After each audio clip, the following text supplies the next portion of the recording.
माँ दा रकत, माँ दा खून ते पिता दा बिंद, ਉਹਦੇ ਤੋਂ माता ਦੇ ਉਦਰ ਵਿੱਚ ਰੱਬੀ ਬਾਣੀ ਤੋਂ ਬਾਹਰ ਇੱਕ ਵੀ ਬੋਲ ਤੁਹਾਡੇ ਨਾਲ ਸਾਂਝਾ ਨਹੀਂ ਕਰਨਾ। ਜੋ ਬੋਲ ਸਾਂਝੇ ਕਰਾਂਗਾ ਕੇਵਲ ਰੱਬੀ ਬਾਣੀ ਵਿੱਚੋਂ ਜਾਂ ਵੱਧ ਤੋਂ ਵੱਧ ਭਾਈ ਗੁਰਦਾਸ ਸਾਹਿਬ ਜੀਆਂ ਦੇ ਬੋਲਾਂ ਵਿੱਚੋਂ ਹੀ ਆਪ ਜੀ ਨਾਲ ਵਿਚਾਰ ਕਰਨ ਦਾ ਯਤਨ ਕਰਾਂਗਾ।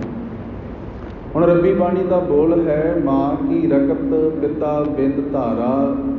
ਇਹਨਾਂ ਦੋਵਾਂ ਦੇ ਸੁਮੇਲ ਦੇ ਨਾਲ ਮਾਤਾ ਦੇ ਉਦਰ ਵਿੱਚ ਮੇਰੇ ਸਾਹਿਬ ਕਿਰਪਾ ਕਰਦੇ ਆ ਕਿ ਮਾਤ ਗਰਭ ਮਹਿ ਆਪਨ ਸਿਮਰਨ ਦੇ, ਤਹਿ ਤੁਮ ਰਾਖਣ ਹਾਰੇ, ਪਾਵਕ ਸਾਗਰ ਅਥਾਹ ਲਹਿਰ ਮਹਿ ਤਾਰੁ ਤਾਰਨ ਹਾਰੇ। ਉਸ ਮਾਤਾ ਦੇ ਉਦਰ ਵਿੱਚ ਉਹ ਪਰਮਾਤਮਾ ਇੰਨੀ ਰਹਿਮਤ ਕਰਦਾ ਹੈ, ਜਿੱਥੇ ਸਾਡੇ ਸਰੀਰ ਦਾ ਜੋ ਕੁਝ ਰਸਨਾ ਦੁਆਰਾ, ਜੋ ਕੁਝ ਮੁੱਖ ਦੇ ਦੁਆਰਾ ਖਾਧਾ ਜਾਂਦਾ ਹੈ, ਉਹ ਸਾਰਾ ਕੁਝ ਪੇਟ ਵਿੱਚ ਜਾਂਦਾ ਹੈ। ਪਰ ਉਸ ਅਕਾਲ ਪੁਰਖ ਵਾਹਿਗੁਰੂ ਜੀ ਨੇ ਐਸੀ ਰਹਿਮਤ ਕੀਤੀ, ਉਹ ਉਸ ਗੰਦਗੀ ਦੇ ਵਿੱਚ ਵੀ ਉਸ ਬੱਚੇ ਨੂੰ ਸੰਭਾਲਦਾ ਹੈ, ਬੱਚੇ ਦਾ ਵਜੂਦ ਬਣਦਾ ਹੈ, ਉਹਦੀ ਬੋਡੀ ਦਾ ਸਟਰਕਚਰ ਬਣਦਾ ਹੈ ਸਾਰੇ ਦਾ ਸਾਰਾ। ਜਿਹਨੂੰ ਸਾਹਿਬਾਂ ਨੇ ਰੱਬੀ ਬਾਣੀ 'ਚ ਆਖਿਆ, ਜੀਓ ਪਾਏ ਪਿੰਡ ਜਿਨ ਸਾਜਿਆ, ਦਿੱਤਾ ਪਹਿਨਣ ਖਾਣ। ਸਤਿਗੁਰੂ ਸਾਹਿਬ ਮਹਾਰਾਜ ਜੀ ਦੀ ਕਿਰਪਾ ਦੇ ਨਾਲ ਉਹ ਵਜੂਦ ਮਾਤਾ ਦੇ ਉਦਰ ਵਿੱਚ ਬਣਦਾ ਹੈ। ਹੁਣ ਉਸ ਮਾਸ ਦੇ ਅੰਦਰ, ਪੇਟ ਦੇ ਅੰਦਰ ਉਹ ਅਕਾਲ ਪੁਰਖ ਵਾਹਿਗੁਰੂ ਆਪਣੀ ਜੋਤ ਟਿਕਾਉਂਦਾ ਹੈ, ਇੱਕ ਬੋਡੀ ਬਣਦੀ ਆ। ਫਿਰ ਰੱਬੀ ਬਾਣੀ ਦਾ ਬੋਲ ਆ ਕਿ ਦਸੀ ਮਾਸੀ ਬਾਲਕ ਹੁਕਮ ਜਨਮ ਲਈਆ। ਉਸ ਅਕਾਲ ਪੁਰਖ ਵਾਹਿਗੁਰੂ ਜੀ ਦੇ ਹੁਕਮ ਦੇ ਨਾਲ ਬੱਚੇ ਦੀ ਪੈਦਾਇਸ਼ ਹੁੰਦੀ, ਬੱਚੇ ਦਾ ਜਨਮ ਹੁੰਦਾ ਹੈ। ਜਦੋਂ ਇੱਕ ਬੱਚਾ, ਇੱਕ ਜੀਵ ਪੈਦਾ ਹੁੰਦਾ, ਬੜੇ ਧਿਆਨ ਦੇ ਨਾਲ ਇਹਨੂੰ ਆਪਾਂ ਸਮਝਣ ਦਾ ਯਤਨ ਕਰਨਾ ਹੈ। ਕੇਵਲ ਆਪਾਂ ਟਾਈਮ ਪਾਸ ਕਰਨ ਦਾ ਨਹੀਂ ਯਤਨ ਕਰਨਾ ਕਿ ਕਦੋਂ ਸਮਾਪਤੀ ਹੋਵੇ ਅਤੇ ਕਦੋਂ ਆਪਾਂ ਉੱਠ ਕੇ ਚਲੇ ਜਾਈਏ ਅਰਦਾਸ ਕਰਕੇ। ਆਪਾਂ ਇਹਨੂੰ ਸਮਝੀਏ, ਜਿੰਨਾ ਕੁ ਸਮਾਂ ਗੁਰੂ ਚਰਨਾਂ 'ਚ ਬੈਠੇ ਹਾਂ ਸਮਝਣ ਦਾ ਯਤਨ ਕਰੀਏ। ਹੁਣ ਸਤਿਗੁਰੂ ਸਾਹਿਬ ਮਹਾਰਾਜ ਰੱਬੀ ਬਾਣੀ ਵਿੱਚ ਕਿਰਪਾ ਕਰਦੇ ਆ, ਭਾਈ ਗੁਰਦਾਸ ਸਾਹਿਬ ਵੀ ਸਾਨੂੰ ਸਮਝਾਉਂਦੇ ਆ, ਜਿਨ੍ਹਾਂ ਦੀਆਂ ਲਿਖਤਾਂ ਸਾਨੂੰ ਪੜ੍ਹਨੀਆਂ ਚਾਹੀਦੀਆਂ ਨੇ, ਜਿਨ੍ਹਾਂ ਨੂੰ ਇਹ ਮਾਣ ਹਾਸਲ ਹੋਇਆ ਕਿ ਗੁਰੂ ਗ੍ਰੰਥ ਸਾਹਿਬ ਮਹਾਰਾਜ ਜੀਆਂ ਦੀ ਬਾਣੀ ਉਹਨਾਂ ਨੇ ਆਪਣੇ ਪਾਵਨ ਹਸਤ ਕਮਲਾਂ ਦੇ ਨਾਲ ਲਿਖੀ। ਗੁਰੂ ਅਰਜਨ ਦੇਵ ਸਾਹਿਬ ਮਹਾਰਾਜ ਜੀਆਂ ਨੇ ਲਿਖਵਾਈ ਆ ਰਾਮਸਰ ਸਾਹਿਬ ਦੇ ਪਾਵਨ ਸਥਾਨ 'ਤੇ। ਹੁਣ ਭਾਈ ਗੁਰਦਾਸ ਜੀ ਦਾ ਆਪਣਾ ਇੱਕ ਵੀ ਬੋਲ ਗੁਰੂ ਗ੍ਰੰਥ ਸਾਹਿਬ ਦੇ ਵਿੱਚ ਦਰਜ ਨਹੀਂ ਆ, ਪਰ ਭਾਈ ਗੁਰਦਾਸ ਨੇ ਜੋ ਰਚਿਆ, ਕਿਉਂਕਿ ਬਾਣੀ ਨੂੰ ਸੁਣ ਸੁਣ ਕੇ, ਬਾਣੀ ਨੂੰ ਪੜ੍ਹ ਪੜ੍ਹ ਕੇ, ਬਾਣੀ ਨੂੰ ਲਿਖ ਲਿਖ ਕੇ ਉਹ ਬਾਣੀ ਦਾ ਰੂਪ ਹੋ ਚੁੱਕੇ ਸੀ। ਫਿਰ ਬਾਣੀ ਨੂੰ ਸਮਝਣ ਸਮਝਾਉਣ ਦੇ ਲਈ ਉਹਨਾਂ ਨੇ ਵਾਰਾਂ ਰਚੀਆਂ, ਗੁਰੂ ਸਾਹਿਬਾਂ ਦੀ ਤਾਰੀਫ ਕੀਤੀ। ਫਿਰ ਨਾਲ ਬਹੁਤ ਸਾਰੀਆਂ ਉਦਾਹਰਨਾਂ ਦੇ ਦੇ ਕੇ ਉਹਨਾਂ ਨੇ ਸਵਈਏ ਰਚੇ ਨੇ, ਜਿਹੜੇ ਬ੍ਰਿਜ ਭਾਸ਼ਾ ਦੇ ਵਿੱਚ ਨੇ, ਉਹ ਸਾਨੂੰ ਪੜ੍ਹਨੇ ਚਾਹੀਦੇ ਆ।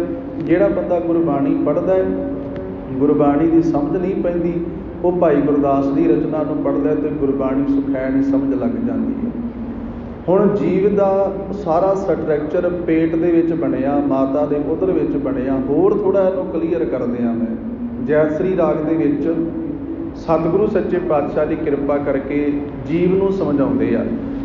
ਪਾਤਸ਼ਾਹ ਆਖਦੇ ਨੇ, ਥੋੜ੍ਹਾ ਜਿਹਾ ਖਿਆਲ ਕਰ, ਜਦੋਂ ਤੂੰ ਮਾਤਾ ਦੇ ਉਦਰ ਵਿੱਚ ਸੀ, ਮਾਤਾ ਦੇ ਪੇਟ ਵਿੱਚ ਕੋਈ ਵੀ ਜੀਵ ਜਦੋਂ ਹੁੰਦਾ, ਇਹ ਸਾਇੰਸ ਤੇ ਅੱਜ ਸਾਡੇ ਸਾਹਮਣੇ ਰੱਖ ਰਹੀ ਹੈ ਚੀਜ਼ਾਂ। ਸਾਇੰਸ ਤੇ ਅੱਜ ਸਾਨੂੰ ਦੱਸ ਰਹੀ ਆ, ਅਲਟਰਾਸਾਊਂਡ ਮਸ਼ੀਨਾਂ ਤੇ ਅੱਜ ਤੋਂ ਕੁਝ ਕੁ ਸਾਲ ਪਹਿਲਾਂ ਸਾਡੇ ਸਾਹਮਣੇ ਆਈਆਂ ਨੇ। ਪਰ ਤੁਸੀਂ ਵੇਖੋ, ਰੱਬੀ ਬਾਣੀ ਅੱਜ ਤੋਂ ਤਕਰੀਬਨ 500 ਸਾਲ ਪਹਿਲਾਂ ਗੁਰੂ ਨਾਨਕ ਸਾਹਿਬ ਮਹਾਰਾਜ ਜੀਆਂ ਦੇ ਰਾਹੀਂ ਉਸ ਅਕਾਲ ਪੁਰਖ ਦਾ ਹੁਕਮ ਸਾਨੂੰ ਪ੍ਰਾਪਤ ਹੋਇਆ, ਜਿਹਨੂੰ ਸਾਹਿਬਾਂ ਆਖਿਆ ਹੈ ਕਿ ਹਉ ਆਪੋ ਬੋਲ ਨਾ ਜਾਣਦਾ, ਮੈਂ ਕਹਿਆ ਸਭ ਹੁਕਮਾਓ ਜੀਓ। ਗੁਰੂ ਅਰਜਨ ਦੇਵ ਸਾਹਿਬ ਆਖਦੇ ਨੇ, ਧੁਰ ਕੀ ਬਾਣੀ ਆਈ, ਤਿਨ ਸਗਲੀ ਚਿੰਤ ਮਿਟਾਈ। ਇਹ ਉਸ ਅਕਾਲ ਪੁਰਖ ਦੇ ਬੋਲ ਨੇ, ਜੈਸੀ ਮੈਂ ਆਵੇ ਖਸਮ ਕੀ ਬਾਣੀ, ਤੈਸੜਾ ਕਰੀ ਗਿਆਨ ਵੇਲਾ ਲੋ। ਇਸ ਅਕਾਲ ਪੁਰਖ ਵਾਹਿਗੁਰੂ ਦੇ ਆਪਣੇ ਬੋਲ ਨੇ, ਜੋ ਸਾਨੂੰ ਗੁਰੂ ਸਾਹਿਬਾਂ ਰਾਹੀਂ ਪ੍ਰਾਪਤ ਹੋਏ। ਸਾਇੰਸ ਤੇ ਅੱਜ ਅਲਟਰਾਸਾਊਂਡ ਮਸ਼ੀਨਾਂ ਸਾਡੇ ਸਾਹਮਣੇ ਆਈਆਂ। ਬੱਚੇ ਦੀ ਅੰਦਰ ਹਾਲਾਤ ਕਿਵੇਂ ਦੀ ਆ, ਉਹ ਬੱਚੇ ਦੇ ਪੈਦਾ ਹੋਣ ਤੋਂ ਪਹਿਲਾਂ ਹੀ, ਕਿਉਂਕਿ ਮੌਤ ਕਿਸੇ ਨੂੰ ਬਚਪਨ ਵਿੱਚ ਆ ਸਕਦੀ ਆ, ਕਿਸੇ ਨੂੰ ਜਵਾਨੀ ਵਿੱਚ ਆ ਸਕਦੀ ਆ, ਕਿਸੇ ਨੂੰ ਬੁਢੇਪੇ ਵਿੱਚ ਆ ਸਕਦੀ ਆ। ਕੋਈ ਬਹੁਤਾ ਲੰਮਾ ਸਮਾਂ ਆਪਣੇ ਬੁਢੇਪੇ ਵਿੱਚ ਦੁੱਖ ਹੰਢਾ ਕੇ ਮਰ ਸਕਦਾ ਆ। ਮੌਤ ਤੇ ਹਰ ਇੱਕ ਨੂੰ ਆਉਣੀ ਆ, ਪਰ ਉਹਦਾ ਜਿਹੜਾ ਸ਼ੁਰੂਆਤ ਆ ਉਹ ਵੀ ਹਰ ਇੱਕ ਦੀ ਇਸੇ ਤਰ੍ਹਾਂ ਹੁੰਦੀ ਹੈ। ਬਚਪਨਾ ਹਰ ਕੋਈ ਆਪਣਾ ਹੰਢਾਉਂਦਾ ਹੈ, ਚਾਹੇ ਕੋਈ ਜਵਾਨੀ ਦੇ ਵਿੱਚ ਜਾ ਰਿਹਾ, ਕੋਈ ਬੁਢੇਪੇ 'ਚ ਜਾ ਰਿਹਾ, ਪਰ ਇੱਕ ਸਮਾਂ ਇੱਦਾਂ ਦਾ ਵਾ ਜਦੋਂ ਉਹਦਾ ਜਨਮ ਹੋਇਆ ਹੁੰਦਾ ਅਤੇ ਉਹ ਸਾਰਿਆਂ ਦਾ ਹੋਇਆ। ਅਲਟਰਾਸਾਊਂਡ ਮਸ਼ੀਨਾਂ ਦੀ ਗੱਲ ਕਰ ਰਹੇ ਹਾਂ, ਪਰ ਸਤਿਗੁਰੂ ਨੇ ਇਹ ਗੱਲ ਬਹੁਤ ਸਮਾਂ ਪਹਿਲਾਂ, ਕਈ ਸਦੀਆਂ ਪਹਿਲਾਂ ਸਾਨੂੰ ਦੱਸ ਦਿੱਤੀ। ਸਾਹਿਬ ਆਖਦੇ ਨੇ ਕਿ ਸਿਰ ਤਲੈ ਪੈਰ ਉੱਪਰੈ, ਬਸੰਦੋ ਕੋ ਹੱਥੜੈ ਥਾਏ, ਨਾਨਕ ਸੋ ਧਨੀ ਕਿਉਂ ਵਿਸਾਰਿਓ, ਉਧਰੋ ਜਿਸ ਦੈ ਨਾਏ। ਸਤਿਗੁਰੂ ਸਾਹਿਬ ਮਹਾਰਾਜ ਜੀ ਕਿਰਪਾ ਕਰਕੇ ਸਮਝਾਉਂਦੇ ਆ, ਭਾਈ ਸਿਰ ਹੇਠਾਂ ਵਾਲੇ ਪਾਸੇ, ਸਿਰ ਤਲੈ, ਤਲੈ ਦਾ ਮਤਲਬ ਮੈਂ ਪਹਿਲਾਂ ਬੇਨਤੀ ਕੀਤੀ ਵੀ ਇੱਕ ਵੀ ਬੋਲ ਗੁਰਬਾਣੀ ਤੋਂ ਬਾਹਰ ਨਹੀਂ। ਸਿਰ ਤਲੈ, ਸਿਰ ਹੇਠਾਂ ਵਾਲੇ ਪਾਸੇ, ਪੈਰ ਉੱਪਰ ਹੈ, ਪੈਰ ਉੱਪਰ ਬਸੰਦੋ ਕੋ ਹੱਥੜੈ ਥਾਏ, ਉਹ ਥਾਂ ਜਿੱਥੇ ਸਾਰਾ ਹੀ ਖਾਧਾ ਪੀਤਾ ਉਸ ਪੇਟ ਦੇ ਵਿੱਚ, ਤੇ ਉੱਥੇ ਹੀ ਤੇਰੀ ਬਣਤਰ ਉਸ ਅਕਾਲ ਪੁਰਖ ਵਾਹਿਗੁਰੂ ਨੇ ਬਣਾਈ। ਉਸ ਮਾਸ ਵਿੱਚੋਂ ਹੀ ਤੈਨੂੰ ਖੁਰਾਕ ਮਿਲੀ, ਮਾਸ ਵਿੱਚ ਰਹਿੰਦਿਆਂ ਹੋਇਆਂ ਤੇਰੇ ਸਵਾਸ ਚੱਲਦੇ ਰਹਿਣੇ, ਇਹੀ ਉਸ ਅਕਾਲ ਪੁਰਖ ਵਾਹਿਗੁਰੂ ਦਾ ਸਿਮਰਨ ਹੈ। ਹੁਣ ਸਤਿਗੁਰੂ ਜੀ ਕਿਰਪਾ ਕਰਦੇ ਆ, ਕਹਿੰਦੇ ਸਿਰ ਤਲੈ ਪੈਰ ਉੱਪਰੈ, ਬਸੰਦੋ ਕੋ ਹੱਥੜੈ ਥਾਏ, ਨਾਨਕ ਸੋ ਧਨੀ ਕਿਉਂ ਵਿਸਾਰਿਓ, ਉਧਰੋ ਜਿਸ ਦੈ ਨਾਏ। ਕਹਿੰਦੇ ਜਿਹਦੀ ਕਿਰਪਾ ਦੇ ਨਾਲ ਤੈਨੂੰ ਜਨਮ ਪ੍ਰਾਪਤ ਹੋਇਆ, ਤੂੰ ਉਹਦਾ ਸ਼ੁਕਰਾਨਾ ਕਿਉਂ ਨਹੀਂ ਕਰਦਾ, ਤੂੰ ਉਹਦੀ ਭਗਤੀ ਕਿਉਂ ਨਹੀਂ ਕਰਦਾ, ਤੂੰ ਉਹਦਾ ਸਿਮਰਨ ਕਿਉਂ ਨਹੀਂ ਕਰਦਾ। ਭਾਈ ਗੁਰਦਾਸ ਸਾਹਿਬ ਦਾ ਜ਼ਿਕਰ ਕਰ ਰਿਹਾ ਸਾਂ। ਭਾਈ ਗੁਰਦਾਸ ਜੀ ਕਹਿੰਦੇ ਆ, ਉਹ ਸਾਰੀ ਬੋਡੀ ਤਿਆਰ ਹੋ ਗਈ, ਸਮਾਂ ਆਇਆ ਜਨਮ ਦਾ, ਬੱਚੇ ਦਾ ਜਨਮ ਹੋਇਆ। ਜਦੋਂ ਬੱਚੇ ਦਾ ਜਨਮ ਹੁੰਦਾ ਆ, ਬੜੇ ਹੀ ਧਿਆਨ ਦੇ ਨਾਲ, ਕਿਉਂਕਿ ਮੈਂ ਚਾਹੁੰਦਾ ਕਿ ਅੱਜ ਦੇ ਇਸ ਸਮੇਂ ਦੇ ਦੌਰਾਨ ਬੱਚੇ ਦੇ ਪੈਦਾ ਹੋਣ ਤੋਂ ਪਹਿਲਾਂ ਤੋਂ ਲੈ ਕੇ ਉਹਦੀ ਆਤਮਾ ਨੂੰ ਕਿਵੇਂ ਸਰੀਰ ਉਹਦਾ ਮਾਤਾ ਦੇ ਉਦਰ ਵਿੱਚ ਬਣਦਾ ਹੈ, ਕਿਵੇਂ ਉਹ ਆਪਣਾ ਬਚਪਨ ਹੰਢਾਉਂਦਾ ਆ, ਕਿਵੇਂ ਉਹ ਜਵਾਨੀ ਤੀਕ ਪਹੁੰਚਦਾ ਹੈ, ਅਤੇ ਕਿਵੇਂ ਮੌਤ ਤੋਂ ਬਾਅਦ ਫਿਰ ਉਹਦੀ ਆਤਮਾ ਦਾ ਕੀ ਹਾਲ ਹੁੰਦਾ। ਮੈਂ ਕੇਵਲ ਇਸ ਵਿਸ਼ੇ ਦੇ ਉੱਤੇ ਬੋਲਣਾ ਚਾਹੁੰਦਾ। ਹੁਣ ਰੱਬੀ ਬਾਣੀ ਜਾਂ ਭਾਈ ਗੁਰਦਾਸ ਸਾਹਿਬ ਸਾਨੂੰ ਸਮਝਾਉਂਦੇ ਆ, ਕਹਿੰਦੇ ਜਦੋਂ ਇੱਕ ਬਾਲ ਪੈਦਾ ਹੋਇਆ, ਕਿੰਨਾ ਬਿਲਕੁਲ ਉਸ ਥਾਂ ਦਾ, ਉਸ ਸਮੇਂ ਦਾ, ਉਸ ਘਰ ਦਾ ਮਾਹੌਲ, ਉਸ ਘਰ ਦਾ ਵਾਤਾਵਰਨ ਸਾਡੇ ਸਾਹਮਣੇ ਭਾਈ ਗੁਰਦਾਸ ਰੱਖਦੇ ਆ। ਕਹਿੰਦੇ ਜਦੋਂ ਬੱਚੇ ਦਾ ਜਨਮ ਹੋਇਆ, ਸਾਰੇ ਇੱਕ ਦੂਜੇ ਨੂੰ ਵਧਾਈਆਂ ਦੇਣੀਆਂ ਸ਼ੁਰੂ ਕਰ ਦਿੱਤੀਆਂ ਜੀ, ਬਾਲ ਹੋਇਆ, ਧੀ ਹੋਈ ਆ, ਪੁੱਤਰ ਹੋਇਆ। ਜਦੋਂ ਵਧਾਈਆਂ ਦੇਣੀਆਂ ਸ਼ੁਰੂ ਕਰ ਦਿੱਤੀਆਂ ਤਾਂ ਥੋੜ੍ਹੇ ਸਮੇਂ ਦੇ ਬਾਅਦ ਉਸ ਪਰਿਵਾਰ ਦਾ ਮਾਹੌਲ ਇੱਦਾਂ ਦਾ ਬਣ ਗਿਆ, ਸਾਰਿਆਂ ਦੇ ਚਿਹਰੇ 'ਤੇ ਉਦਾਸੀ। ਉਹਦੀ ਉਦਾਸੀ ਦਾ ਕਾਰਨ ਕੀ? ਉਹ ਉਦਾਸੀ ਦਾ ਕਾਰਨ ਇਹ ਸੀ ਕਿ ਜਿਹੜਾ ਬੱਚਾ ਜਨਮ ਹੋਇਆ, ਜਿਹੜੇ ਬੱਚੇ ਦਾ, ਉਹ ਰੋਇਆ ਨਹੀਂ, ਕਿਉਂਕਿ ਬੱਚੇ ਦੇ ਪੈਦਾ ਹੋਣ ਤੋਂ ਬਾਅਦ ਉਹਦੇ ਤੰਦਰੁਸਤ ਹੋਣ ਦੀ ਨਿਸ਼ਾਨੀ ਉਹਦਾ ਰੋਣਾ ਮੰਨਿਆ ਜਾਂਦਾ ਆ। ਇਹ ਭਾਈ ਗੁਰਦਾਸ ਸਾਹਿਬ ਜੀ ਨੇ ਲਿਖ ਕੇ ਦਿੱਤਾ ਹੈ ਸਾਨੂੰ। ਕਹਿੰਦੇ ਜਦੋਂ ਬੱਚੇ ਦਾ ਜਨਮ ਹੋਇਆ, ਬੱਚਾ ਰੋਇਆ ਨਹੀਂ, ਤੇ ਪਰਿਵਾਰ ਨੂੰ ਚਿੰਤਾ ਪੈ ਗਈ ਸਾਰੇ ਨੂੰ ਕਿ ਬੱਚਾ ਰੋਇਆ ਨਹੀਂ। ਜਿਹੜੇ ਇੱਕ ਦੂਜੇ ਨੂੰ ਪਹਿਲਾਂ ਵਧਾਈਆਂ ਦੇ ਰਹੇ ਸਨ, ਬੜੇ ਖੁਸ਼ ਸਨ, ਉਹ ਸਾਰੇ ਉਦਾਸ ਹੋ ਗਏ। ਭਾਈ ਗੁਰਦਾਸ ਕਹਿੰਦੇ ਤੁਸੀਂ ਬੱਚੇ ਦੇ ਰੋਣ ਦੀ ਉਡੀਕ ਕਰਦੇ ਹੋ। ਪਹਿਲਾਂ ਦਾਈਆਂ ਲੱਕ ਵਿੱਚ ਧੱਫਾ ਮਾਰਦੀਆਂ ਸੀ, ਅੱਜ ਦੇ ਸਮੇਂ 'ਚ ਡਾਕਟਰ ਜਿਹੜੇ ਆ ਉਹ ਆਪਣੇ ਤਰੀਕੇ ਨਾਲ ਉਹਦਾ ਟਰੀਟਮੈਂਟ ਕਰਦੇ ਆ। ਜਿਉਂ ਹੀ ਬੱਚਾ ਰੋਣ ਲੱਗ ਪੈਂਦਾ ਹੈ ਤੇ ਪਰਿਵਾਰ ਹੱਸਣ ਲੱਗ ਪੈਂਦਾ ਕਿ ਬੱਚਾ ਬਿਲਕੁਲ ਤੰਦਰੁਸਤ ਆ। ਭਾਈ ਗੁਰਦਾਸ ਕਹਿੰਦੇ ਤੁਸੀਂ ਉਹਦੇ ਰੋਣ 'ਤੇ ਖੁਸ਼ੀ ਮਨਾ ਰਹੇ ਹੋ, ਬੱਚੇ ਦੇ ਪੈਦਾ ਹੋਣ 'ਤੇ ਖੁਸ਼ੀ ਮਨਾਈ ਜਾ ਰਹੀ ਆ। ਬੱਚਾ ਜੇ ਰੋਇਆ ਨਹੀਂ ਸੀ ਕਿਹਾ, ਇਹ ਤੰਦਰੁਸਤ ਨਹੀਂ ਆ। ਜਦੋਂ ਬੱਚਾ ਰੋਣ ਲੱਗ ਪਿਆ ਤੇ ਸਾਰੇ ਕਹਿਣ ਲੱਗ ਪਏ ਜੀ ਹੁਣ ਬੱਚਾ ਬਿਲਕੁਲ ਠੀਕ ਆ, ਤੇ ਮਠਿਆਈਆਂ ਵੰਡੀਆਂ ਜਾਣੀਆਂ ਸ਼ੁਰੂ ਹੋ ਗਈਆਂ। ਭਾਈ ਗੁਰਦਾਸ ਜੀ ਕਹਿੰਦੇ ਆ, ਉਹ ਭਲੇ ਬਾਣਸੋ, ਪਹਿਲਾਂ ਉਸ ਬੱਚੇ ਨੂੰ ਪੁੱਛੋ ਤੇ ਸਹੀ ਤੇਰੇ ਰੋਣ ਦਾ ਕਾਰਨ ਕੀ ਆ, ਤੇਰੇ ਰੋਣ ਦੀ ਵਜ੍ਹਾ ਕੀ ਆ। ਕਿਉਂਕਿ ਪੈਦਾ ਹੁੰਦੇ ਨੂੰ ਨਾ ਕੋਈ ਦੁੱਖ ਆ, ਨਾ ਕੋਈ ਪੀੜ ਆ, ਨਾ ਕੋਈ ਦਰਦ ਆ, ਨਾ ਕੋਈ ਉਹਨੂੰ ਭੁੱਖ ਦਾ ਵੀ ਪਤਾ ਨਹੀਂ। ਉਸ ਸਮੇਂ ਤੱਕ ਜੰਮਦਾ ਬੱਚਾ ਤੇ ਦੁੱਧ ਪੀਣਾ ਵੀ ਸ਼ੁਰੂ ਨਹੀਂ ਕਰਦਾ, ਉਹਨੂੰ ਵੀ ਕੁਝ ਸਮਾਂ ਲੱਗਦਾ ਆ ਸਿਖਾਉਣ ਵਾਸਤੇ ਕਿ ਉਹਨੇ ਦੁੱਧ ਕਿਵੇਂ ਪੀਣਾ ਆ। ਭਾਈ ਗੁਰਦਾਸ ਸਾਹਿਬ ਜੀ ਕਿਰਪਾ ਕਰਕੇ ਸਾਨੂੰ ਸਮਝਾਉਂਦੇ ਆ, ਕਹਿੰਦੇ ਕਿ ਬਾਲ ਪੈਦਾ ਹੋਇਆ, ਪੈਦਾ ਹੋਣ ਤੋਂ ਬਾਅਦ ਉਹ ਰੋਇਆ ਨਹੀਂ, ਟੱਬਰ ਨੂੰ ਚਿੰਤਾ ਹੋ ਗਈ। ਜਿਉਂ ਹੀ ਬੱਚੇ ਨੇ ਰੋਣਾ ਸ਼ੁਰੂ ਕਰ ਦਿੱਤਾ ਤੇ ਪਰਿਵਾਰ ਖੁਸ਼ੀਆਂ ਮਨਾਉਣ ਲੱਗ ਪਿਆ। ਕਹਿੰਦੇ ਇੱਕ ਵਾਰੀ ਉਹਨੂੰ ਪੁੱਛਣ ਦਾ ਯਤਨ ਤੇ ਕਰੋ, ਉਹ ਪੈਦਾ ਹੁੰਦਿਆਂ ਸਾਰ ਰੋਣ ਕਿਉਂ ਲੱਗ ਪਿਆ ਹੈ। ਇੱਕੋ ਇੱਕ ਕੰਮ ਹੈ ਜਿਹੜਾ ਬੱਚਾ ਸਿੱਖਿਆ ਆਉਂਦਾ ਇਸ ਗੱਲ ਤੋਂ ਕਿ ਉਹਨੂੰ ਰੋਣਾ ਆਉਂਦਾ ਆ, ਬਾਕੀ ਦੀਆਂ ਚੀਜ਼ਾਂ ਉਹ ਸਮਾਂ ਪਾ ਕੇ ਸਿੱਖਦਾ ਆ, ਦੂਜਿਆਂ ਵੱਲ ਵੇਖ ਵੇਖ ਕੇ ਸਿੱਖਦਾ ਆ। ਬੋਲਣਾ ਉਹ ਸਾਡੇ ਬੋਲਣ ਤੋਂ ਸਿੱਖਦਾ ਆ, ਸੁਣਨਾ ਉਹ ਜਿਹੜੀ ਸਰੋਤ ਉਸ ਮਾਲਕ ਨੇ ਪਾਈ ਆ ਉਹਦੇ ਰਾਹੀਂ ਉਹ ਸਿੱਖਦਾ ਆ। ਗੱਲਾਂ ਨੂੰ ਕੈਚ ਕਰਨਾ, ਫਿਰ ਉਹਨਾਂ ਗੱਲਾਂ ਨੂੰ ਸੁਣ ਕੇ ਫਿਰ ਗੱਲਾਂ ਦੀ ਵਰਡਿੰਗ ਉਹਨੇ ਬਣਾਉਣੀ, ਆਪਣੀ ਸ਼ਬਦਾਵਲੀ ਬਣਾਉਣੀ। ਹੁਣ ਭਾਈ ਗੁਰਦਾਸ ਕਹਿੰਦੇ ਉਹਨੂੰ ਪੁੱਛੋ ਤੇ ਸਹੀ ਉਹਦੇ ਰੋਣ ਦਾ ਕੀ ਕਾਰਨ ਆ। ਤੇ ਭਾਈ ਗੁਰਦਾਸ ਸਾਹਿਬ ਜੀ ਨੂੰ ਆਖਿਆ ਜੀ ਤੁਸੀਂ ਕਿਰਪਾ ਕਰਕੇ ਦੱਸ ਦਿਓ। ਤੇ ਭਾਈ ਗੁਰਦਾਸ ਸਾਹਿਬ ਜੀ ਅੱਗੋਂ ਆਖਦੇ ਆ, ਕਹਿਣ ਲੱਗੇ ਖਿਆਲ ਕਰੋ ਉਹ ਰੋਵੈ ਦੁੱਖ ਆਪਣਾ, ਬੱਚਾ ਆਪਣਾ ਦੁੱਖ ਰੋ ਰਿਹਾ ਹੈ। ਕਿਹੜਾ ਦੁੱਖ ਆ ਜੀ ਉਹਨੂੰ ਪੈਦਾ ਹੁੰਦਿਆਂ ਸਾਰੀ? ਭਾਈ ਗੁਰਦਾਸ ਸਾਹਿਬ ਆਖਦੇ ਆ ਕਿ ਉਹ ਰੋਵੇ ਦੁੱਖ ਆਪਣਾ, ਹੱਸ ਹੱਸ ਗਾਵੇ ਟੱਬਰ ਸਾਰਾ ਟੱਬਰ ਖੁਸ਼ੀਆਂ ਮਨਾ ਰਿਹਾ ਤੇ ਖੁਸ਼ੀਆਂ ਦੇ ਗੀਤ ਗਾਉਂਦਾ ਬੱਚੇ ਦੇ ਪੈਦਾ ਹੋਣ ਤੇ ਉਹਦੇ ਰੋਣ ਦਾ ਕਾਰਨ ਰੱਬੀ ਬਾਣੀ ਚੋਂ ਜੇ ਸਮਝਾਂਗੇ ਦੋਵਾਂ ਚੀਜ਼ਾਂ ਨੂੰ ਜੋੜ ਕੇ ਤੇ ਮੇਰੇ ਪਾਤਸ਼ਾਹ ਆਖਦੇ ਆ ਵਿੱਚੋਂ ਗਰਭੈ ਨਿਕਲ ਆਇਆ। ਜਿਉਂ ਹੀ ਮਾਤਾ ਦੇ ਉਦਰ ਤੋਂ ਉਹਦਾ ਜਨਮ ਹੁੰਦਾ ਹੈ, ਕਹਿੰਦੇ ਵਿੱਚੋਂ ਗਰਭੈ ਨਿਕਲ ਆਇਆ, ਖਸਮ ਵਿਸਾਰ ਦੁਨੀ ਚਿੱਤ ਲਾਇਆ। ਕਹਿਣ ਲੱਗੇ ਜਿਉਂ ਹੀ ਉਹਦਾ ਆਗਮਨ ਹੋਇਆ ਪਰਮਾਤਮਾ ਦੇ ਨਾਲੋਂ ਉਹਦੀ ਲਿਵ ਟੁੱਟ ਗਈ। ਇਹ ਗੁਰਬਾਣੀ ਦਾ ਮੰਨਣਾ ਆ ਕਿ ਉਹਦੀ ਲਿਵ ਮਾਲਕ ਨਾਲ ਜੁੜੀ ਹੋਈ ਸੀ। ਉਹਦੇ ਚੱਲਦੇ ਹੋਏ ਸਵਾਸ ਹੀ ਇਸ ਗੱਲ ਦਾ ਗਵਾਹ ਸਨ ਕਿ ਪਰਮਾਤਮਾ ਉਹਦੇ ਸਿਰ ਤੇ ਉਹਦਾ ਮਿਹਰ ਭਰਿਆ ਹੱਥ ਸੀ ਤੇ ਉਹਦੀ ਕਿਰਪਾ ਨਾਲ ਇਹਦੇ ਸਵਾਸ ਮਾਸ ਦੇ ਵਿੱਚ ਗੰਦਗੀ ਦੇ ਵਿੱਚ ਚੱਲ ਰਹੇ ਸਨ। ਕਹਿੰਦੇ ਜਿਉਂ ਹੀ ਗਰਭ ਚੋਂ ਨਿਕਲਿਆ ਵਿੱਚੋਂ ਗਰਭੈ ਨਿਕਲ ਆਇਆ, ਖਸਮ ਵਿਸਾਰ ਦੁਨੀ ਚਿੱਤ ਲਾਇਆ। ਤੇ ਕਹਿਣ ਲੱਗੇ ਉਹਦੇ ਰੋਣ ਦਾ ਕਾਰਨ ਇਹ ਆ ਕਿ ਉਹਦੀ ਲਿਵ ਛੁੜਕੀ ਲੱਗੀ ਤ੍ਰਿਸ਼ਨਾ, ਮਾਇਆ ਅਮਰ ਵਰਤਾਇਆ। ਇਹ ਮਾਇਆ ਜਿਤ ਹਰ ਵਿਸਰੈ, ਮੋਹ ਉਪਜੈ ਭਾਉ ਦੂਜਾ ਲਾਇਆ। ਕਹਿ ਲੱਗੇ ਲਿਵ ਛੁੜਕੀ ਸੀ ਮਾਲਕ ਵਾਲੇ ਪਾਸਿਓਂ, ਇਹ ਉਹਦੇ ਰੋਣ ਦਾ ਕਾਰਨ ਸੀ। ਹੁਣ ਜਦੋਂ ਉਹਦਾ ਬਚਪਨ ਬੀਤਣਾ ਸ਼ੁਰੂ ਹੋ ਗਿਆ, ਮਾਝ ਕੀ ਵਾਰ ਵਿੱਚ ਮੇਰੇ ਸਤਿਗੁਰਾਂ ਨੇ 2 ਸਲੋਕ ਲਾਗੋ ਲਾਗੀ ਸਾਨੂੰ ਸਮਝਣ ਵਾਸਤੇ ਬਖਸ਼ਿਸ਼ ਕੀਤੇ ਨੇ। ਉਹਨਾਂ ਦੇ ਵਿੱਚ ਜੀਵ ਦੇ ਜਿਹੜਾ ਪੜਾਅ ਦਰ ਪੜਾਅ ਕਿਵੇਂ ਆਪਣੀ ਉਮਰ ਨੂੰ ਬਤੀਤ ਕਰਦਾ ਆ, ਉਹ ਸਤਿਗੁਰੂ ਜੀ ਨੇ ਰਹਿਮਤ ਕਰਕੇ ਸਮਝਾਇਆ। ਮਾਤਾ ਦੇ ਉਦਰ ਵਿੱਚ ਬਨਾਵਟ ਬਣੀ, ਜਨਮ ਹੋਇਆ, ਜਨਮ ਤੋਂ ਬਾਅਦ ਬੱਚਾ ਰੋਇਆ। ਰੋਣ ਦਾ ਕਾਰਨ ਸੀ ਕਿ ਉਹਦੀ ਲਿਵ ਮਾਲਕ ਨਾਲੋਂ ਟੁੱਟ ਗਈ ਤੇ ਦੁਨੀਆ ਵਾਲੇ ਪਾਸੇ ਲੱਗ ਗਈ, ਉਹ ਮਾਇਆ ਦੇ ਰੰਗ 'ਚ ਰੰਗਿਆ ਗਿਆ।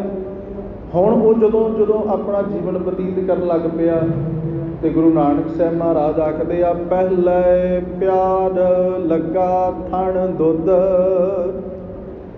ਦੂਜੇ ਮਾਏ ਬਾਪ ਕੀ ਸੁਧ,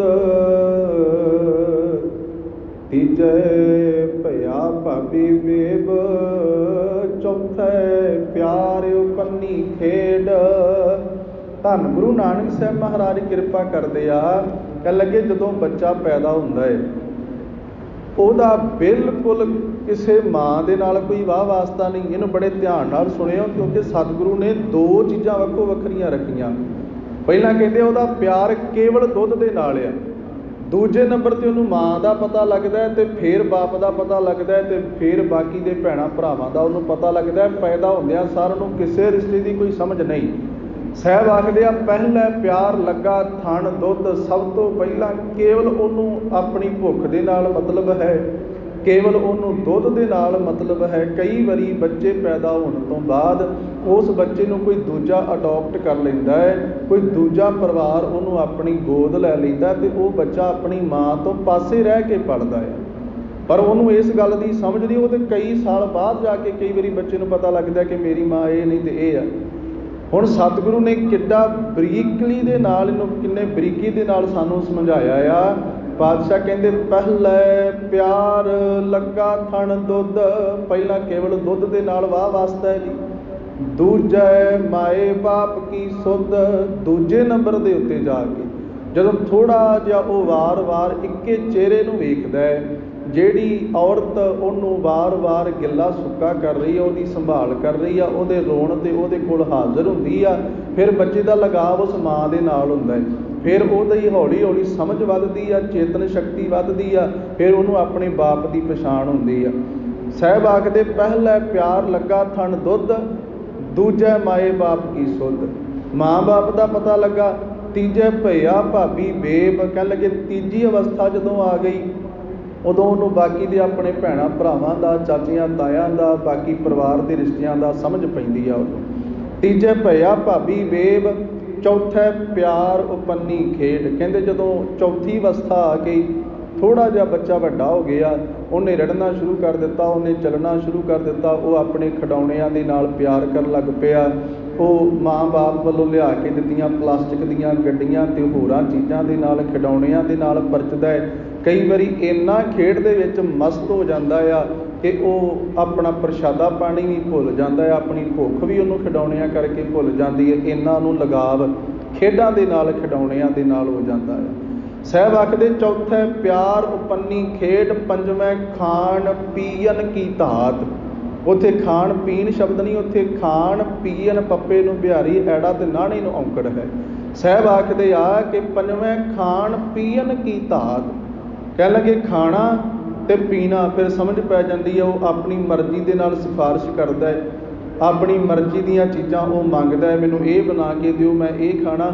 ਹੁਣ ਗੁਰਬਾਣੀ ਨੇ ਵੇਖੋ ਇੱਕ ਜੀਵ ਦੇ ਜਨਮ ਤੋਂ ਲੈ ਕੇ ਉਹਦੀ ਮੌਤ ਤੱਕ ਦਾ ਸਫ਼ਰ ਜਿਹੜਾ ਵਾ ਉਹ ਕਿੰਨਾ ਬਰੀਕੀ ਦੇ ਨਾਲ ਸਾਡੇ ਸਾਹਮਣੇ ਰੱਖਿਆ, ਪਰ ਅਸੀਂ ਗੁਰਬਾਣੀ ਪੜ੍ਹਨ ਦਾ ਸ਼ੌਂਕ ਹੀ ਨਹੀਂ ਰੱਖਦੇ।